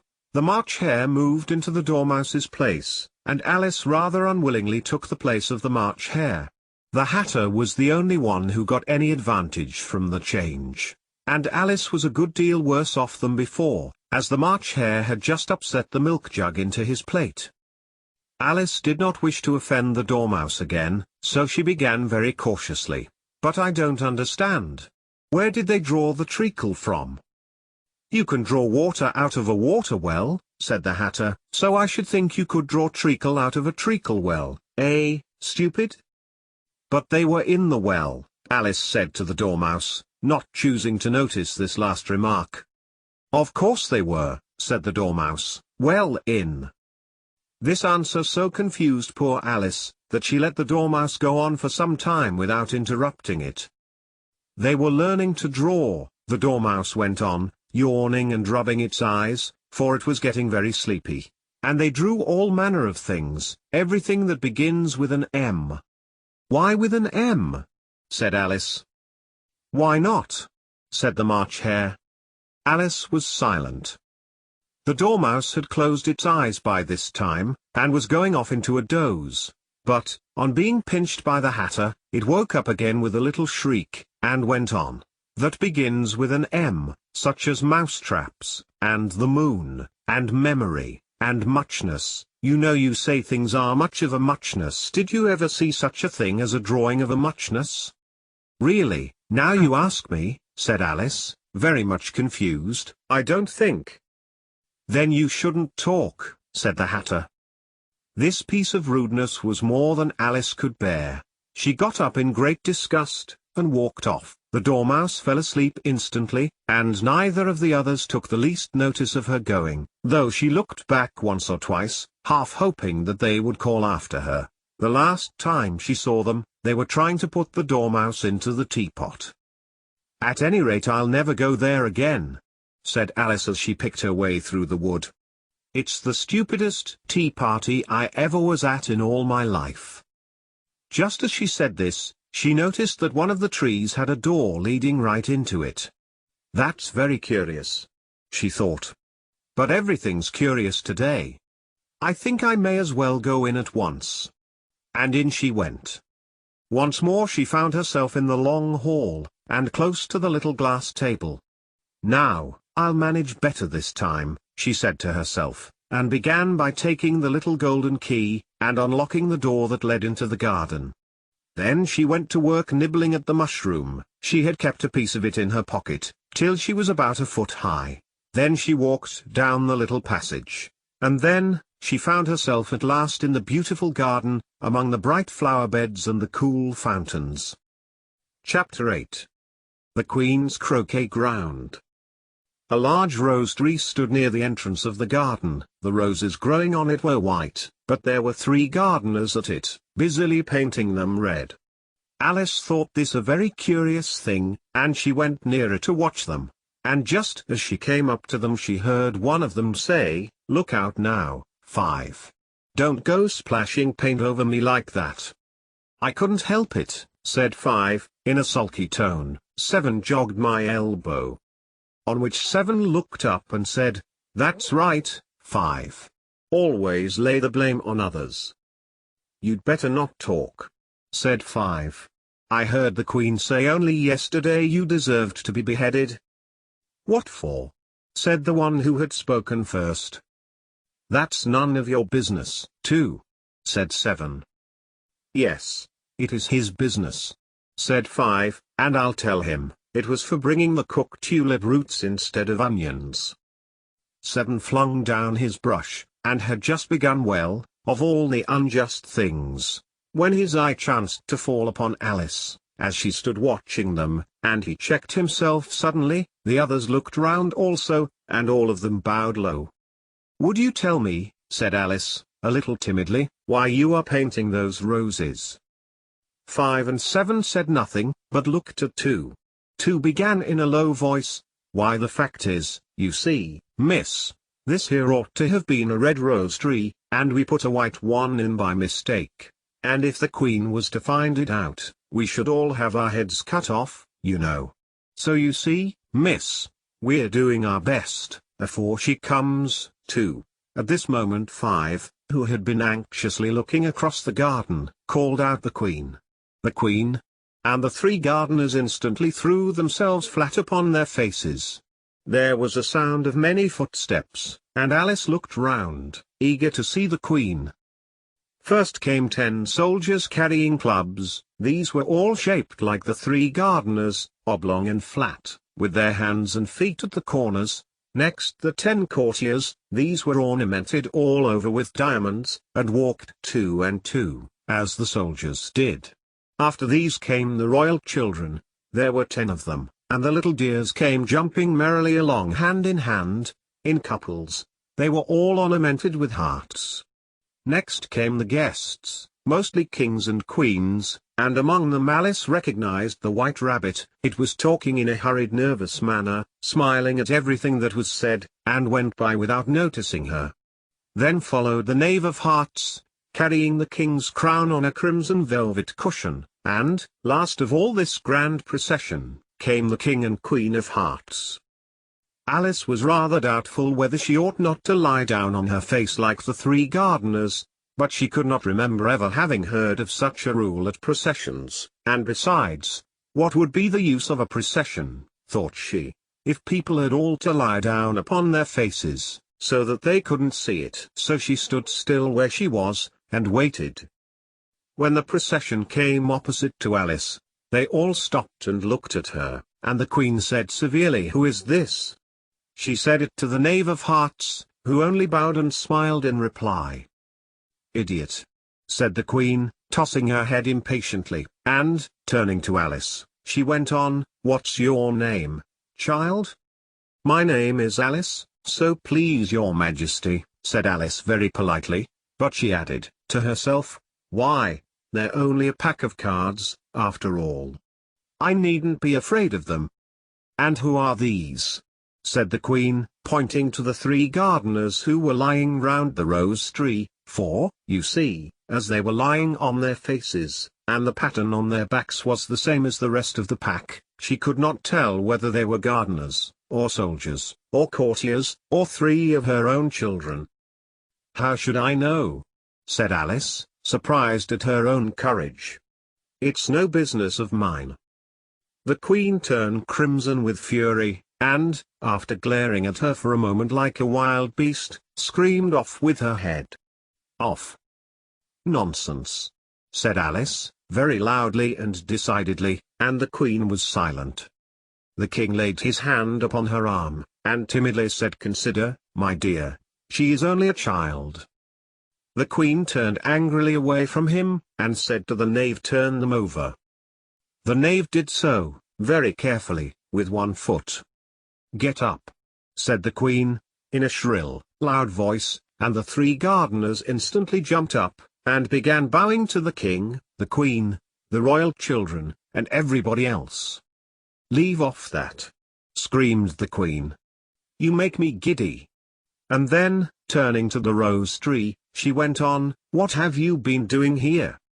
"May it please your majesty," said two, in a very humble tone, going down on one knee as he spoke, "we were trying."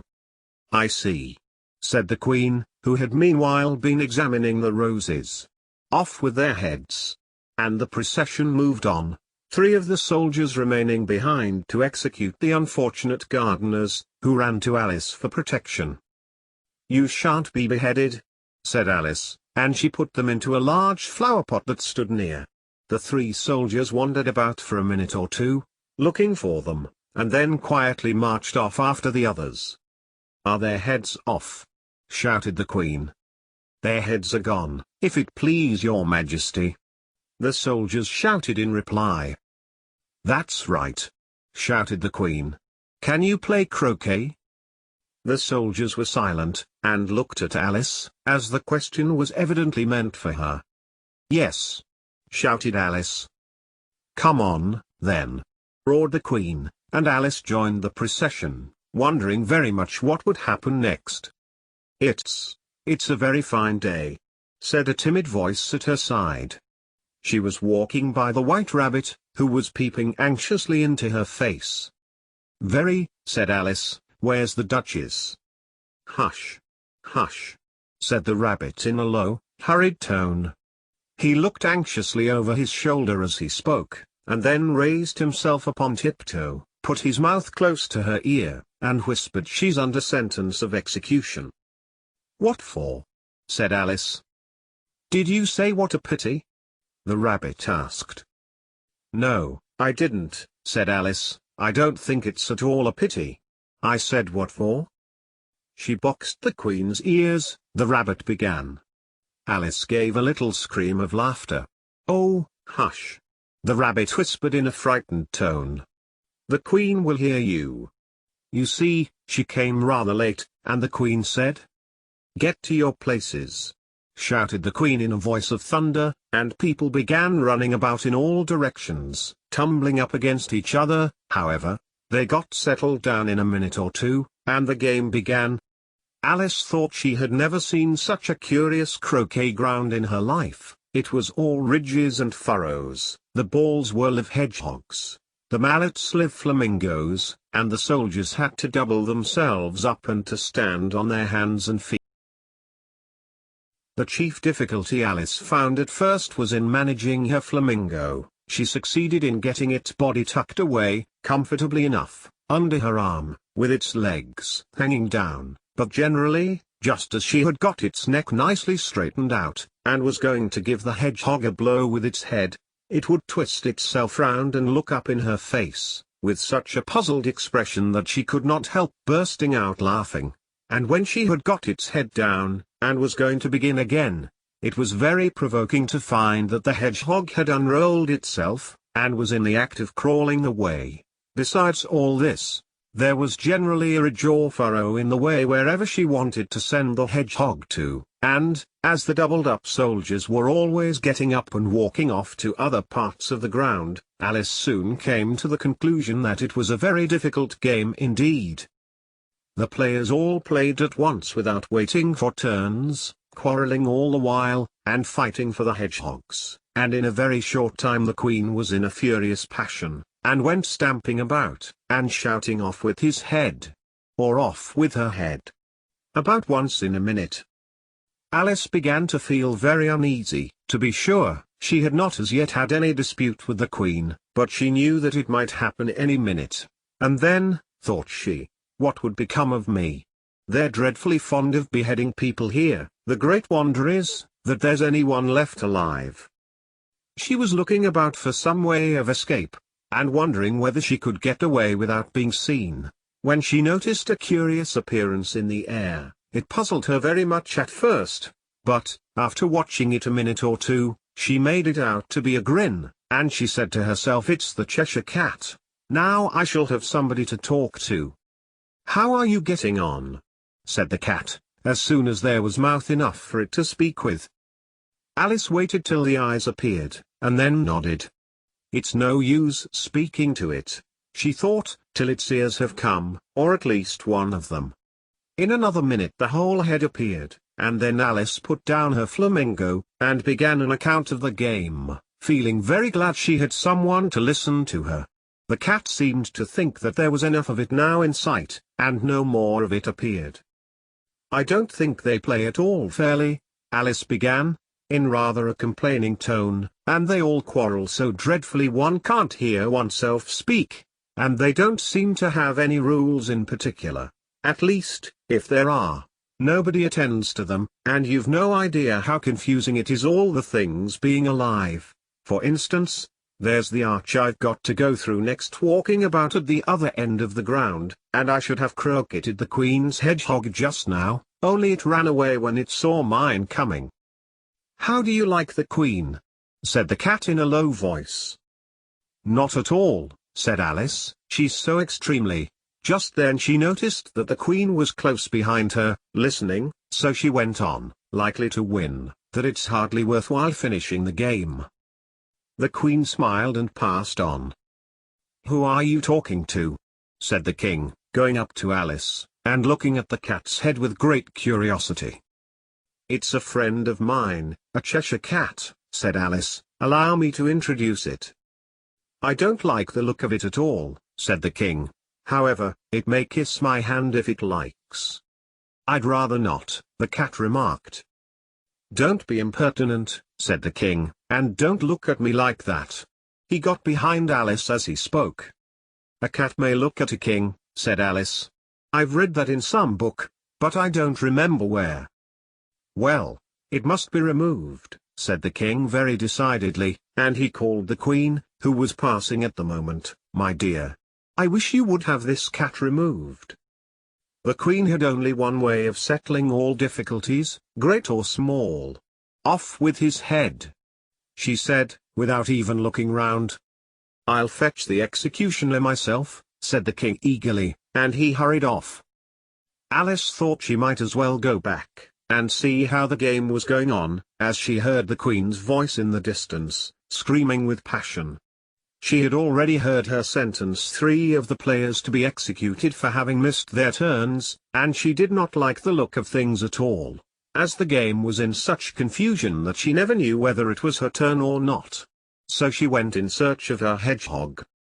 The hedgehog was engaged in a fight with another hedgehog, which seemed to Alice an excellent opportunity for croqueting one of them with the other.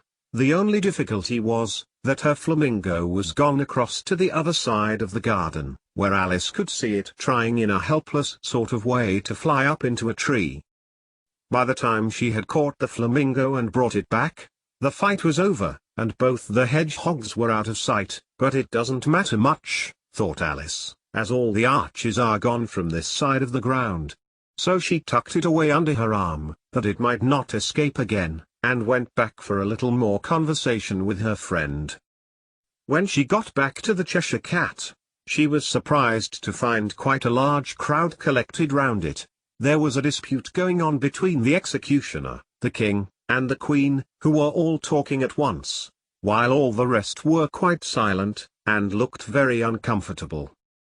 The moment Alice appeared, she was appealed to by all 3 to settle the question, and they repeated their arguments to her, though, as they all spoke at once, she found it very hard indeed to make out exactly what they said.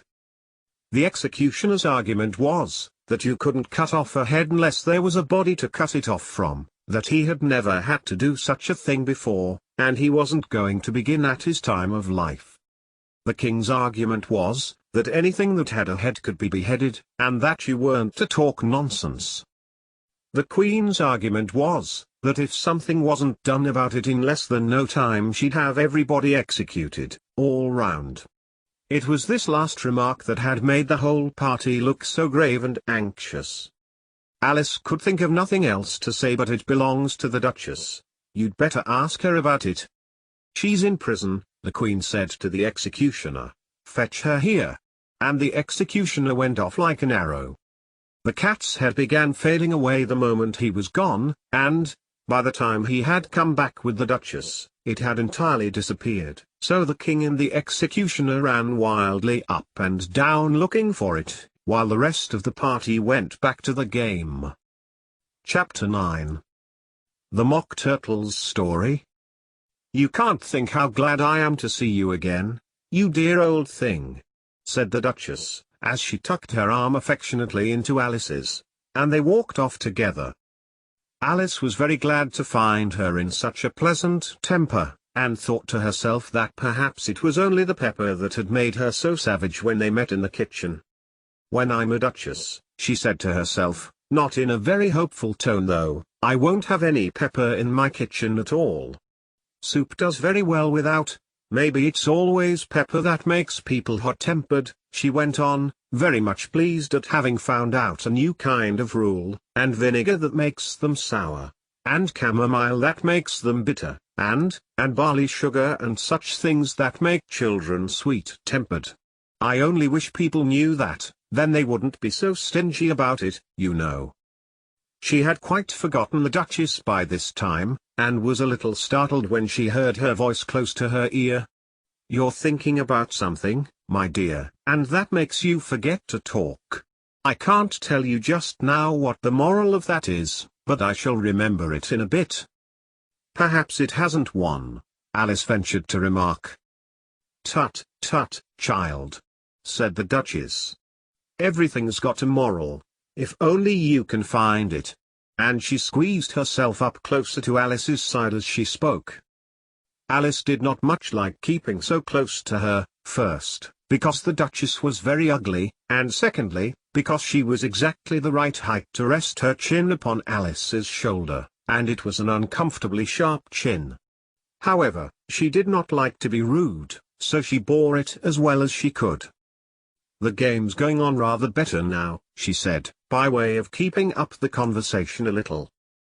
"'Tis so," said the Duchess, "and the moral of that is, oh, 'tis love, that makes the world go round." "Somebody said," Alice whispered, "that it's done by everybody minding their own business." "Ah, well. It means much the same thing," said the Duchess, digging her sharp little chin into Alice's shoulder as she added, "and the moral of that is, take care of the sense, and the sounds will take care of themselves." How fond she is of finding morals in things. Alice thought to herself. "I dare say you're wondering why I don't put my arm round your waist," the Duchess said after a pause. "The reason is, that I'm doubtful about the temper of your flamingo. Shall I try the experiment?" "He might bite," Alice cautiously replied, not feeling at all anxious to have the experiment tried. "Very true," said the Duchess, "flamingos and mustard both bite. And the moral of that is, birds of a feather flock together." "Only mustard isn't a bird," Alice remarked. "Right, as usual," said the Duchess. "What a clear way you have of putting things." "It's a mineral, I think," said Alice. "Of course it is," said the Duchess, who seemed ready to agree to everything that Alice said. "There's a large mustard mine near here. And the moral of that is, the more there is of mine, the less there is of yours." "Oh, I know," exclaimed Alice, who had not attended to this last remark. "It's a vegetable. It doesn't look like one, but it is." "I quite agree with you," said the Duchess, "and the moral of that is, be what you would seem to be, or if you'd like it put more simply, never imagine yourself not to be otherwise than what it might appear to others that what you were or might have been was not otherwise than what you had been would have appeared to them to be otherwise." "I think I should understand that better," Alice said very politely, "if I had it written down, but I can't quite follow it as you say it." "That's nothing to what I could say if I chose," the Duchess replied, in a pleased tone. "Pray don't trouble yourself to say it any longer than that," said Alice. "Oh, don't talk about trouble," said the Duchess. "I make you a present of everything I've said as yet." "A cheap sort of present," thought Alice. I'm glad they don't give birthday presents like that. But she did not venture to say it out loud. Thinking again, the Duchess asked, with another dig of her sharp little chin. I've a right to think, said Alice sharply, for she was beginning to feel a little worried. Just about as much right, said the Duchess, as pigs have to fly, and the M. But here, to Alice's great surprise, the Duchess's voice died away, even in the middle of her favourite word moral, and the arm that was linked into hers began to tremble. Alice looked up, and there stood the Queen in front of them, with her arms folded, frowning like a thunderstorm. A fine day, Your Majesty, the Duchess began in a low, weak voice. Now, I give you fair warning, shouted the Queen, stamping on the ground as she spoke, either you or your head must be off, and that in about half no time. Take your choice. The Duchess took her choice, and was gone in a moment. Let's go on with the game, the Queen said to Alice, and Alice was too much frightened to say a word, but slowly followed her back to the croquet ground. The other guests had taken advantage of the Queen's absence, and were resting in the shade. However, the moment they saw her, they hurried back to the game, the Queen merely remarking that a moment's delay would cost them their lives.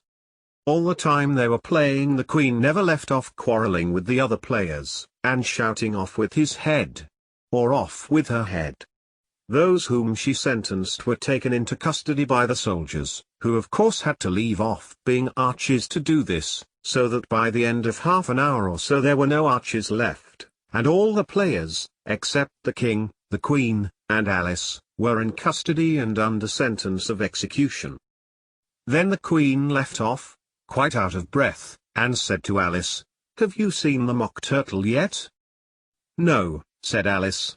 "I don't even know what a Mock Turtle is." "It's the thing Mock Turtle soup is made from," said the Queen. "I never saw one, or heard of one," said Alice. "Come on, then," said the Queen, "and he shall tell you his history." As they walked off together, Alice heard the King say in a low voice, to the company generally, "You are all pardoned." "Come, that's a good thing," she said to herself, for she had felt quite unhappy at the number of executions the Queen had ordered. They very soon came upon a griffin, lying fast asleep in the sun. If you don't know what a griffin is, look at the picture, up, lazy thing, said the Queen, and take this young lady to see the Mock Turtle, and to hear his history. I must go back and see after some executions I have ordered, and she walked off, leaving Alice alone with the griffin. Alice did not quite like the look of the creature, but on the whole she thought it would be quite as safe to stay with it as to go after that savage Queen, so she waited. The griffin sat up and rubbed its eyes, then it watched the Queen till she was out of sight, then it chuckled. "What fun!" said the griffin, half to itself, half to Alice. "What is the fun?" said Alice. "Why, said the griffin. "It's all her fancy, that. They never executes nobody, you know. Come on." Everybody says come on. Here, thought Alice, as she went slowly after it, I never was so ordered about in all my life, never.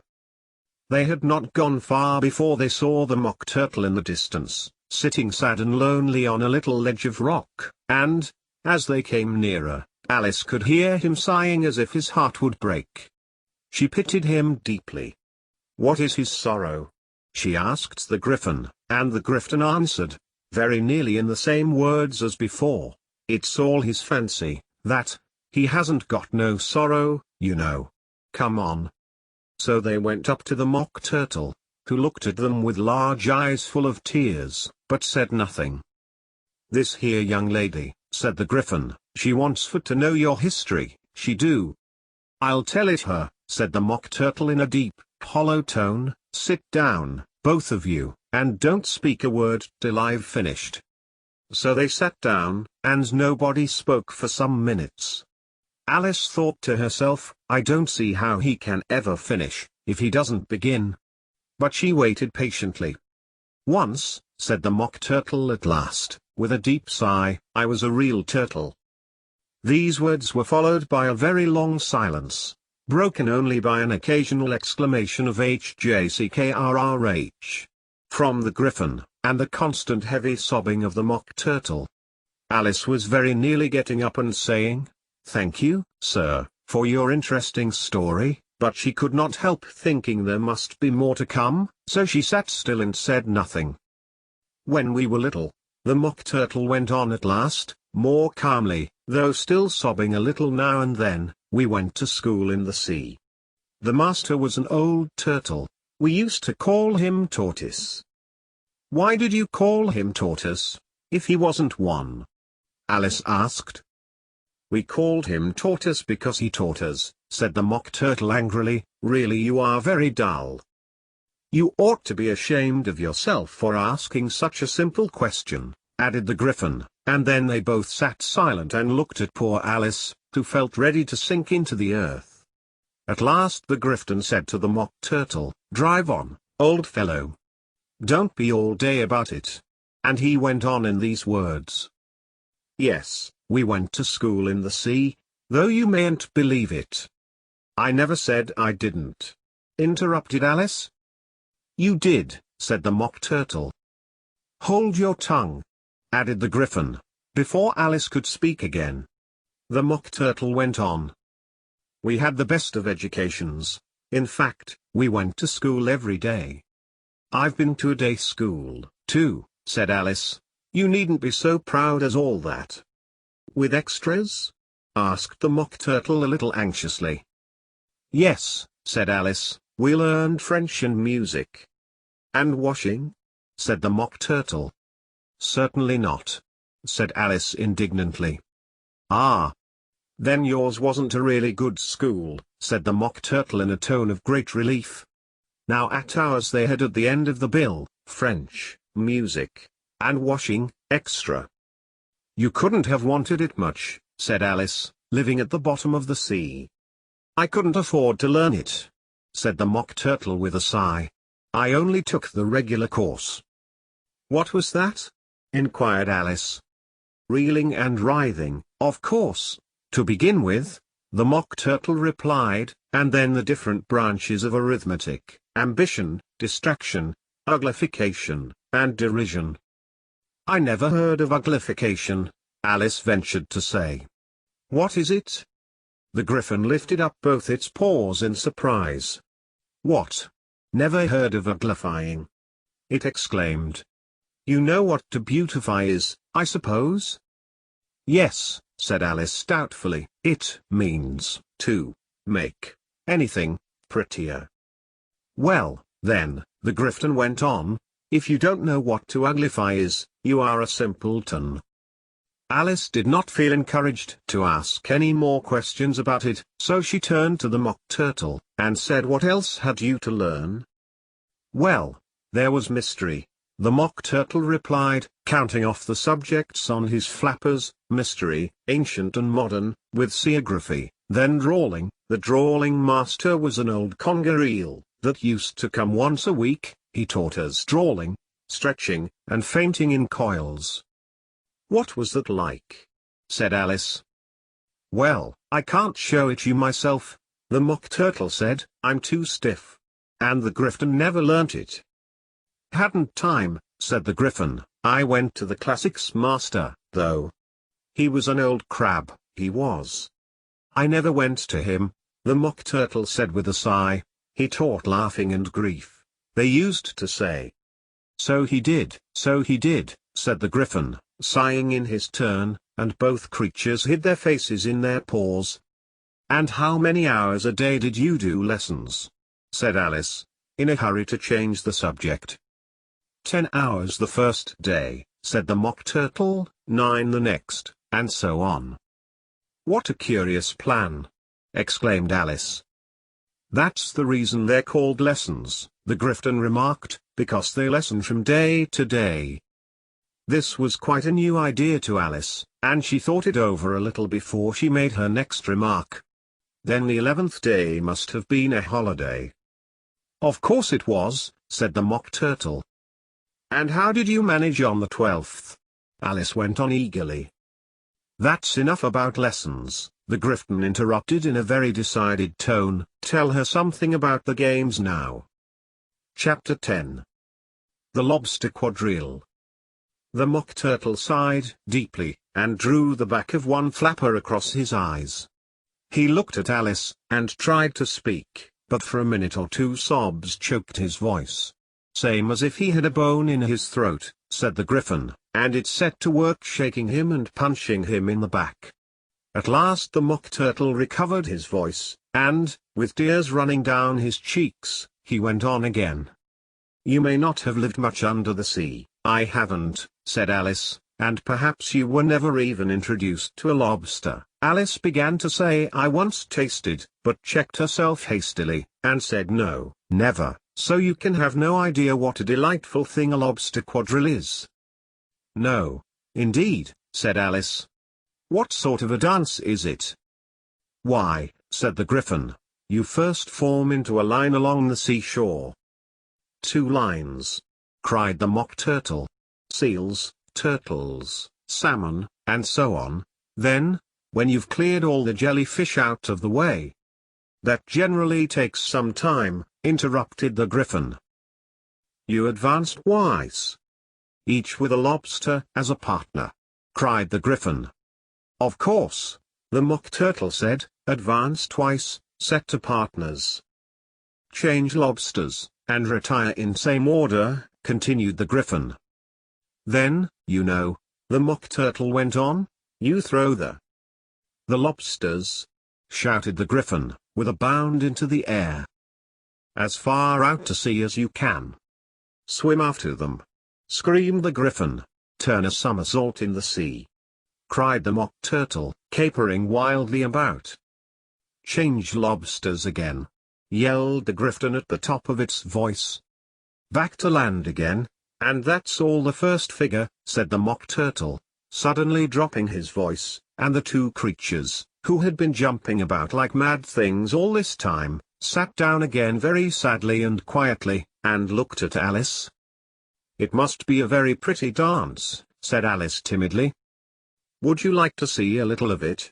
said the Mock Turtle. "Very much indeed," said Alice. "Come, let's try the first figure," said the Mock Turtle to the Griffin.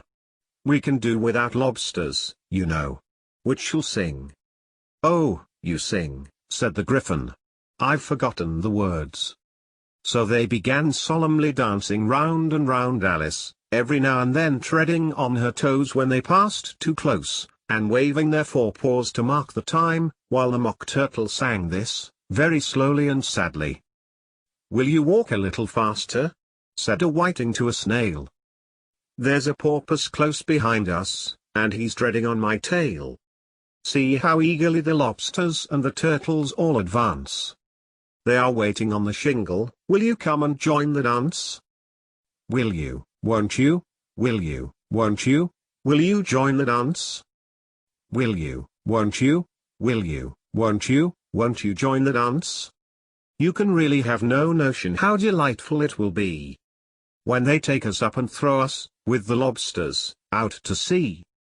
But the snail replied too far, and gave a look askance. Said he thanked the whiting kindly, but he would not join the dance.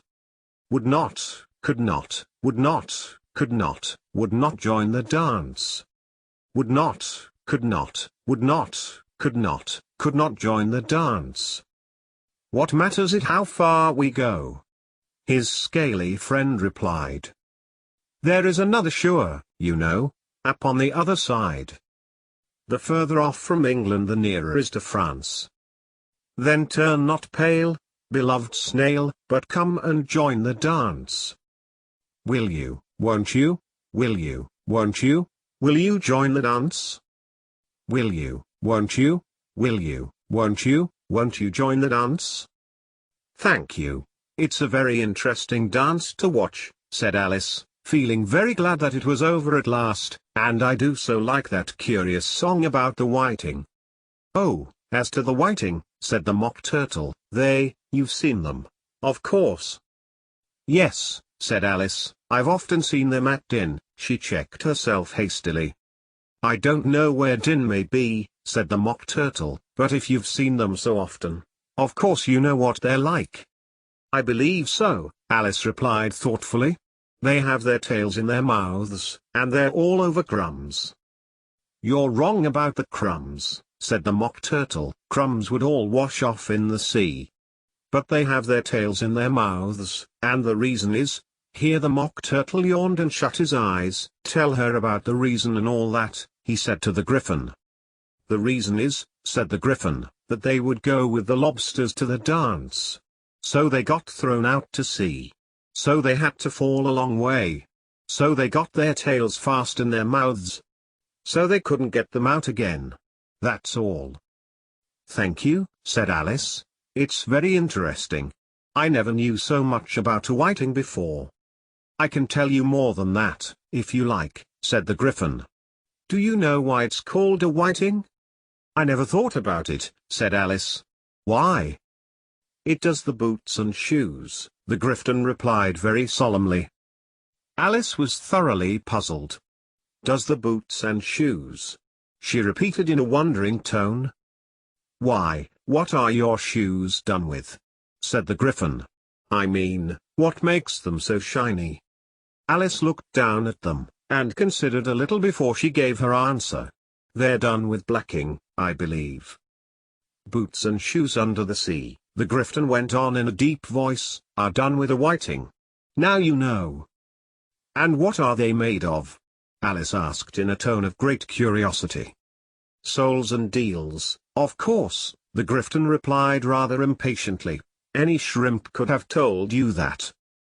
If I'd been the whiting, said Alice, whose thoughts were still running on the song, I'd have said to the porpoise, keep back, please, we don't want you with us. They were obliged to have him with them.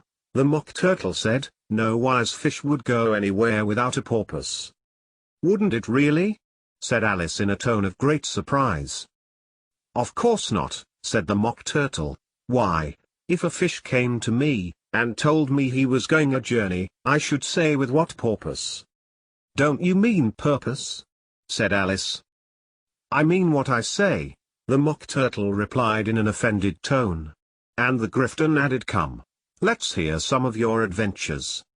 I could tell you my adventures, beginning from this morning, said Alice a little timidly, but it's no use going back to yesterday, because I was a different person then.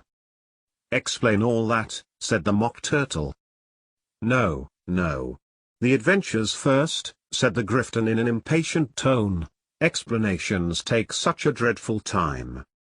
So Alice began telling them her adventures from the time when she first saw the white rabbit. She was a little nervous about it just at first. The two creatures got so close to her, one on each side, and opened their eyes and mouths so very wide, but she gained courage as she went on. Her listeners were perfectly quiet till she got to the part about her repeating "You are old, Father William," to the caterpillar, and the words all coming different, and then the Mock Turtle drew a long breath, and said, "That's very curious." "It's all about as curious as it can be," said the Griffin. "It all came different." The Mock Turtle repeated thoughtfully.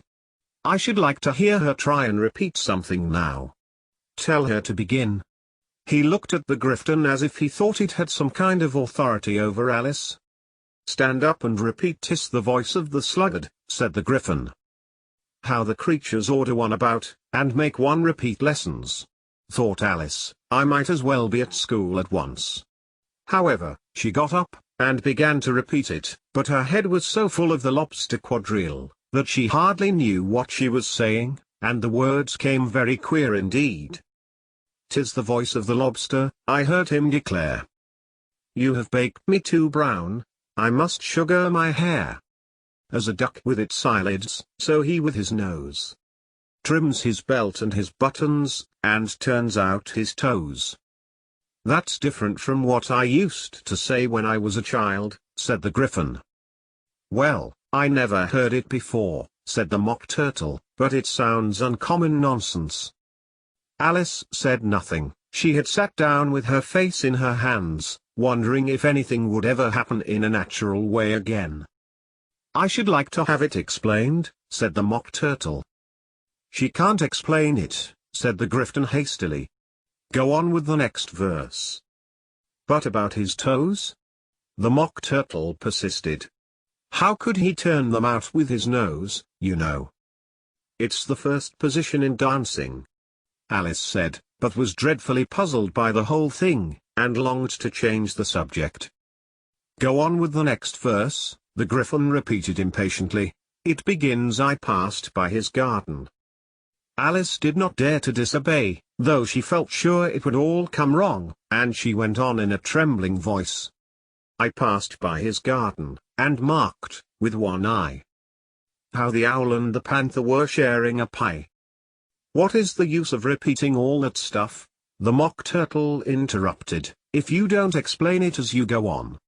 It's by far the most confusing thing I ever heard." "Yes, I think you'd better leave off," said the Griffin, and Alice was only too glad to do so. "Shall we try another figure of the lobster quadrille?" the Griffin went on. "Or would you like the Mock Turtle to sing you a song?"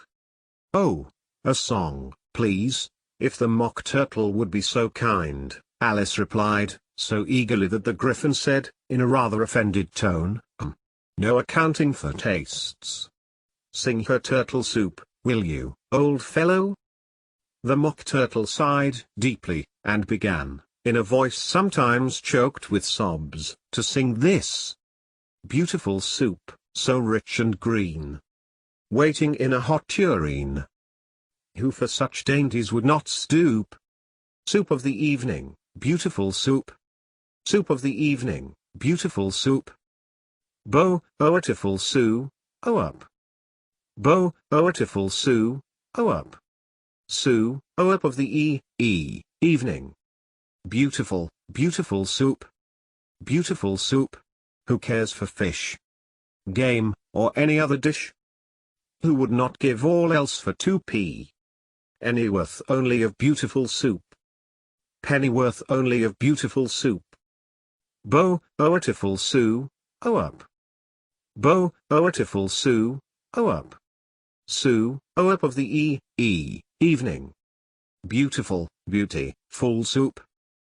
Chorus again, cried the Griffin, and the Mock Turtle had just begun to repeat it, when a cry of the trial's beginning was heard in the distance. "Come on!" cried the Griffin, and, taking Alice by the hand, it hurried off, without waiting for the end of the song. "What trial is it?"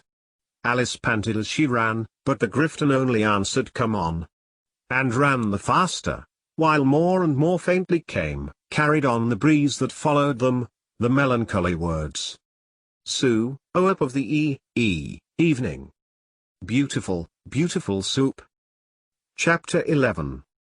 Who Stole the Tarts? The King and Queen of Hearts were seated on their throne when they arrived, with a great crowd assembled about them, all sorts of little birds and beasts, as well as the whole pack of cards. The knave was standing before them, in chains, with a soldier on each side to guard him, and near the king was the White Rabbit, with a trumpet in one hand, and a scroll of parchment in the other. In the very middle of the court was a table, with a large dish of tarts upon it. They looked so good, that it made Alice quite hungry to look at them. "I wish they'd get the trial done," she thought, "and hand round the refreshments." But there seemed to be no chance of this, so she began looking at everything about her, to pass away the time. Alice had never been in a court of justice before, but she had read about them in books, and she was quite pleased to find that she knew the name of nearly everything there. "That's the judge," she said to herself, because of his great wig. The judge, by the way, was the king, and as he wore his crown over the wig, look at the frontispiece if you want to see how he did it, he did not look at all comfortable, and it was certainly not becoming. "And that's the jury box," thought Alice, "and those 12 creatures," she was obliged to say creatures, you see, because some of them were animals, and some were birds. "I suppose they are the jurors." She said this last word 2 or 3 times over to herself, being rather proud of it, for she thought, and rightly too, that very few little girls of her age knew the meaning of it at all. However, jurymen would have done just as well, The 12 jurors were all writing very busily on slates. "What are they doing?" Alice whispered to the Griffin. "They can't have anything to put down yet, before the trial's begun." "They're putting down their names," the Griffin whispered in reply, "for fear they should forget them before the end of the trial." "Stupid things!" Alice began in a loud, indignant voice, but she stopped hastily, for the White Rabbit cried out, "Silence in the court!" And the king put on his spectacles and looked anxiously round, to make out who was talking. Alice could see, as well as if she were looking over their shoulders, that all the jurors were writing down "stupid things" on their slates, and she could even make out that one of them didn't know how to spell stupid, and that he had to ask his neighbor to tell him. "A nice muddle their slates'll be in before the trial's over," thought Alice. One of the jurors had a pencil that squeaked. This of course, Alice could not stand, and she went round the court and got behind him, and very soon found an opportunity of taking it away. She did it so quickly that the poor little juror, it was Bill, the lizard, could not make out at all what had become of it, so, after hunting all about for it, he was obliged to write with one finger for the rest of the day, and this was of very little use, as it left no mark on the slate. "Herald, read the accusation," said the king. On this the White Rabbit blew 3 blasts on the trumpet, and then unrolled the parchment scroll, and read as follows. "The Queen of Hearts, she made some tarts, all on a summer day. The Knave of Hearts, he stole those tarts, and took them quite away." "Consider your verdict," the king said to the jury. "Not yet, not yet," the rabbit hastily interrupted. "There's a great deal to come before that." "Call the first witness," said the king, and the White Rabbit blew 3 blasts on the trumpet, and called out, "First witness." The first witness was the Hatter. He came in with a teacup in one hand and a piece of bread and butter in the other. "I beg pardon, your Majesty," he began, "for bringing these in, but I hadn't quite finished my tea when I was sent for." "You ought to have finished," said the king. "When did you begin?"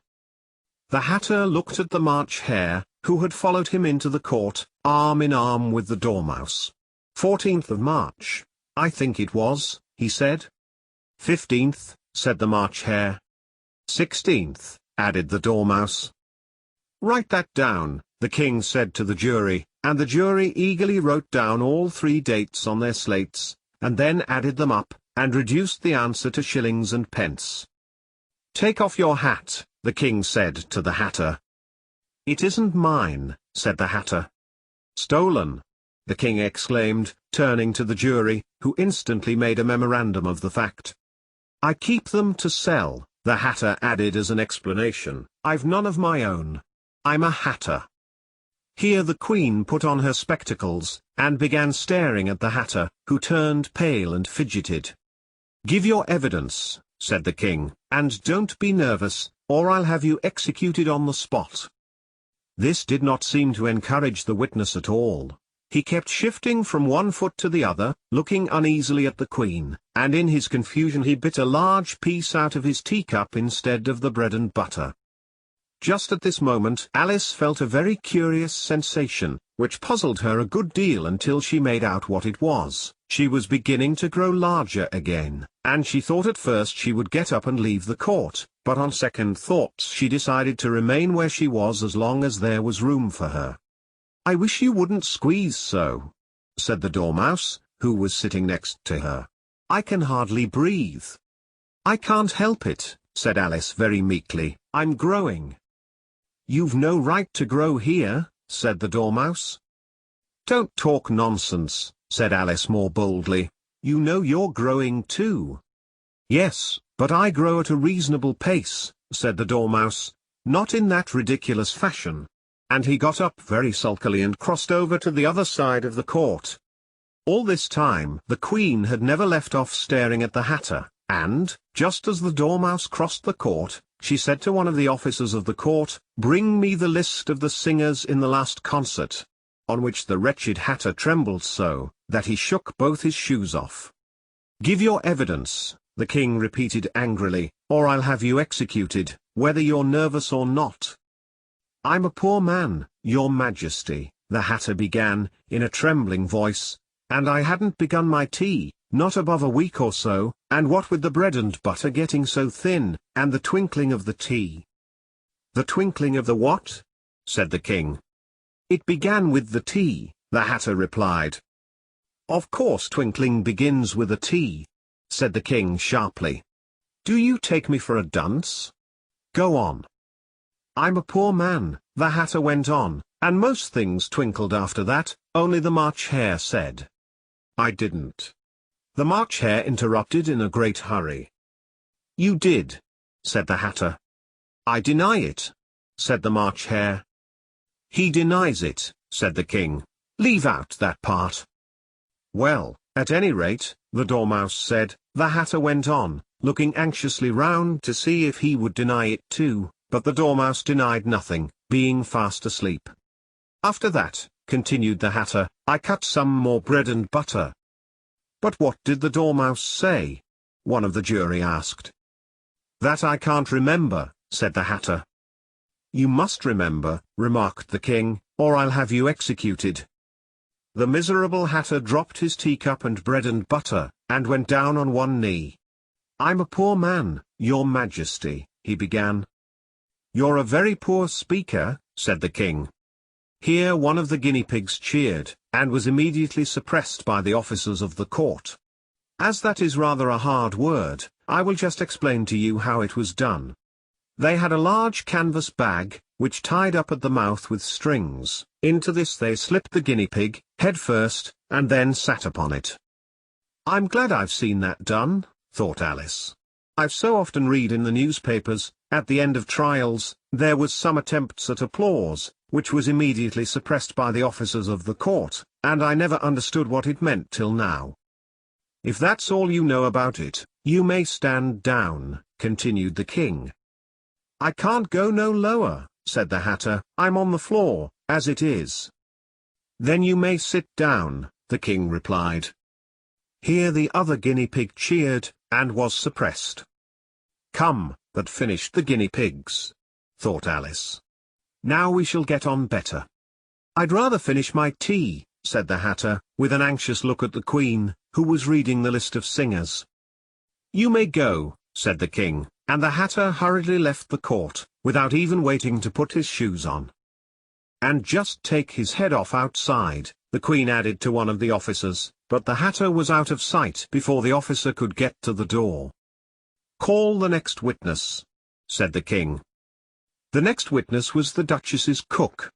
She carried the pepper box in her hand, and Alice guessed who it was, even before she got into the court, by the way the people near the door began sneezing all at once.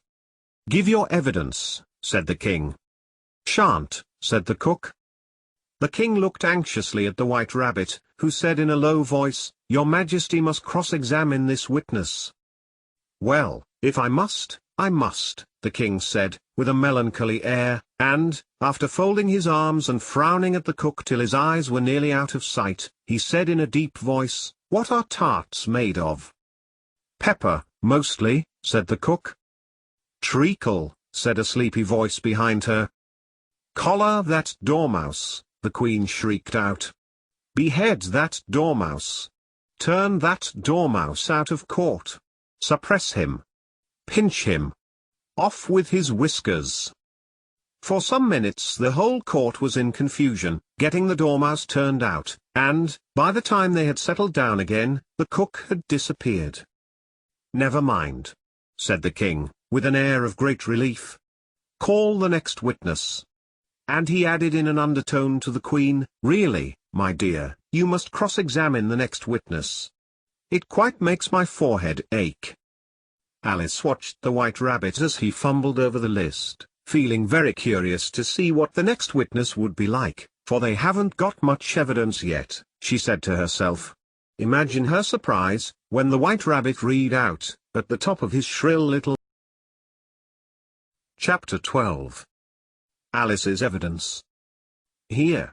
cried Alice, quite forgetting in the flurry of the moment how large she had grown in the last few minutes, and she jumped up in such a hurry that she tipped over the jury box with the edge of her skirt, upsetting all the jurymen onto the heads of the crowd below, and there they lay sprawling about, reminding her very much of a globe of goldfish she had accidentally upset the week before.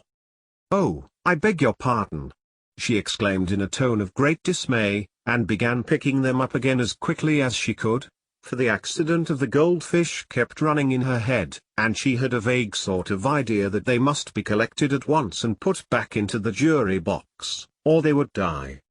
"The trial cannot proceed," said the king in a very grave voice, "until all the jurymen are back in their proper places. All," he repeated with great emphasis, looking hard at Alice as he said so. Alice looked at the jury box, and saw that, in her haste, she had put the lizard in head downwards, and the poor little thing was waving its tail about in a melancholy way, being quite unable to move. She soon got it out again, and put it right. "Not that it signifies much," she said to herself. "I should think it would be quite as much use in the trial one way up as the other." As soon as the jury had a little recovered from the shock of being upset, and their slates and pencils had been found and handed back to them, they set to work very diligently to write out a history of the accident, all except the lizard, who seemed too much overcome to do anything but sit with its mouth open, gazing up into the roof of the court. "What do you know about this business?" the king said to Alice. "Nothing," said Alice. "Nothing whatever?" persisted the king. "Nothing whatever," said Alice. "That's very important," the king said, turning to the jury. They were just beginning to write this down on their slates, when the White Rabbit interrupted. "Unimportant, your majesty means, of course," he said in a very respectful tone, but frowning and making faces at him as he spoke.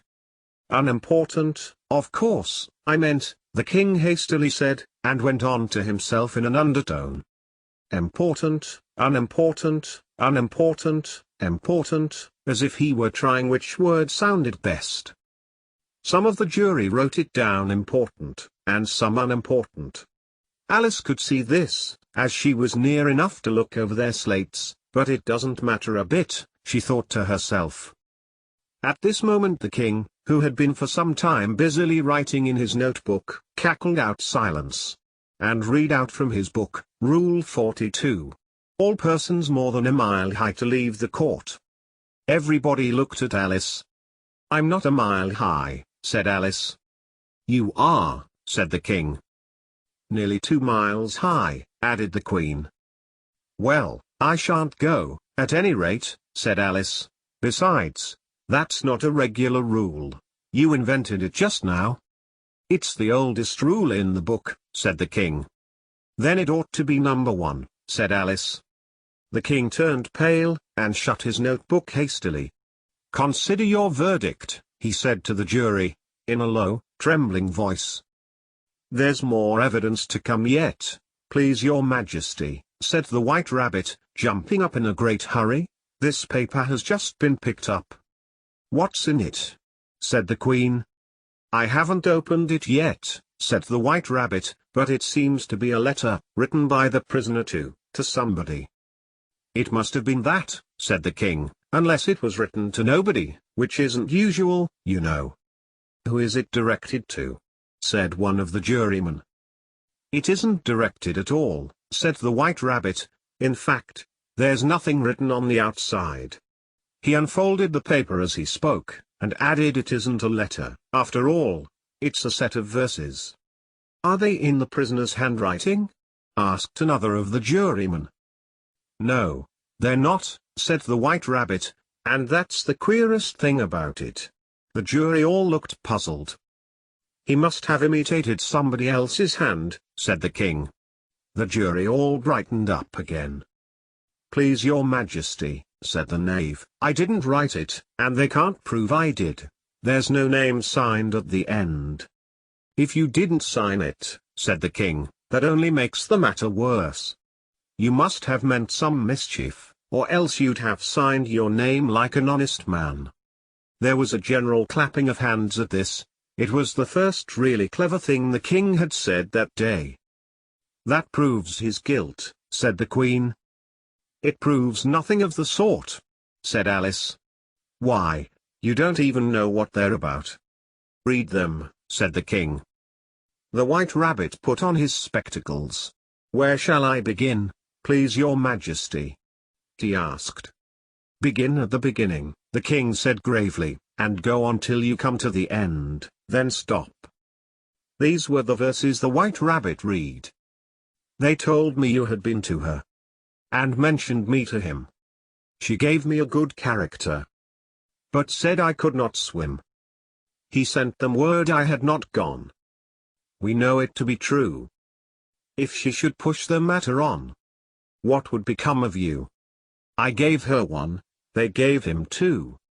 You gave us three or more. They all returned from him to you, though they were mine before. If I or she should chance to be involved in this affair, he trusts to you to set them free, exactly as we were. My notion was that you had been, before she had this fit, an obstacle that came between him and ourselves, and it. Don't let him know she liked them best, for this must ever be a secret, kept from all the rest, between yourself and me. That's the most important piece of evidence we've heard yet," said the king, rubbing his hands, "so now let the jury." "If any one of them can explain it," said Alice. She had grown so large in the last few minutes that she wasn't a bit afraid of interrupting him. "I'll give him sixpence. I don't believe there's an atom of meaning in it." The jury all wrote down on their slates, "She doesn't believe there's an atom of meaning in it," but none of them attempted to explain the paper. "If there's no meaning in it," said the king, "that saves a world of trouble, you know, as we needn't try to find any. And yet I don't know," he went on, spreading out the verses on his knee, and looking at them with one eye, "I seem to see some meaning in them, after all. Said I could not swim, you can't swim, can you?" he added, turning to the knave. The knave shook his head sadly. "Do I look like it?" he said. Which he certainly did not, being made entirely of cardboard. "All right, so far," said the king, and he went on muttering over the verses to himself. "We know it to be true, that's the jury. Of course, I gave her one, they gave him two. Why, that must be what he did with the tarts, you know." "But, it goes on they all returned from him to you," said Alice. "Why, there they are," said the king triumphantly, pointing to the tarts on the table. "Nothing can be clearer than that. Then again, before she had this fit, you never had fits, my dear, I think?" he said to the Queen. "Never," said the Queen furiously, throwing an inkstand at the lizard as she spoke. The unfortunate little Bill had left off writing on his slate with one finger, as he found it made no mark, but he now hastily began again, using the ink that was trickling down his face, as long as it lasted.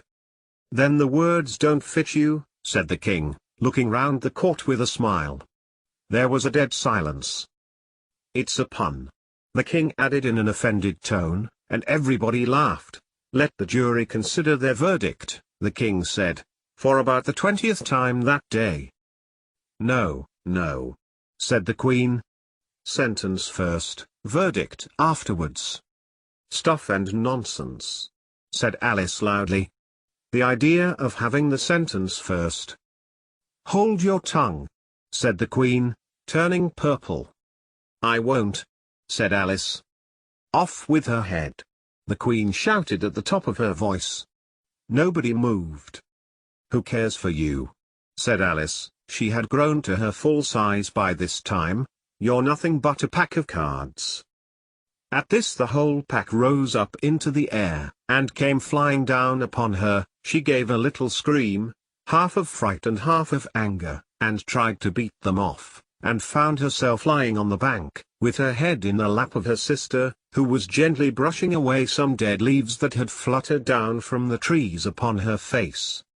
"Wake up, Alice dear," said her sister. "Why, what a long sleep you've had." "Oh, I've had such a curious dream," said Alice, and she told her sister, as well as she could remember them, all these strange adventures of hers that you have just been reading about, and when she had finished, her sister kissed her, and said, "It was a curious dream, dear, certainly, but now run into your tea, it's getting late." So Alice got up and ran off, thinking while she ran, as well she might, what a wonderful dream it had been. But her sister sat still just as she left her, leaning her head on her hand, watching the setting sun, and thinking of little Alice and all her wonderful adventures, till she too began dreaming after a fashion, and this was her dream. First, she dreamed of little Alice herself, and once again the tiny hands were clasped upon her knee, and the bright eager eyes were looking up into hers. She could hear the very tones of her voice, and see that queer little toss of her head to keep back the wandering hair that would always get into her eyes, and still as she listened, or seemed to listen, the whole place around her became alive with the strange creatures of her little sister's dream. The long grass rustled at her feet as the white rabbit hurried by, the frightened mouse splashed his way through the neighboring pool. She could hear the rattle of the teacups as the March Hare and his friends shared their never-ending meal, and the shrill voice of the Queen ordering off her unfortunate guests to execution. Once more the pig baby was sneezing on the Duchess's knee, while plates and dishes crashed around it. Once more the shriek of the griffin, the squeaking of the lizard's slate pencil, and the choking of the suppressed guinea pigs, filled the air, mixed up with the distant sobs of the miserable mock turtle.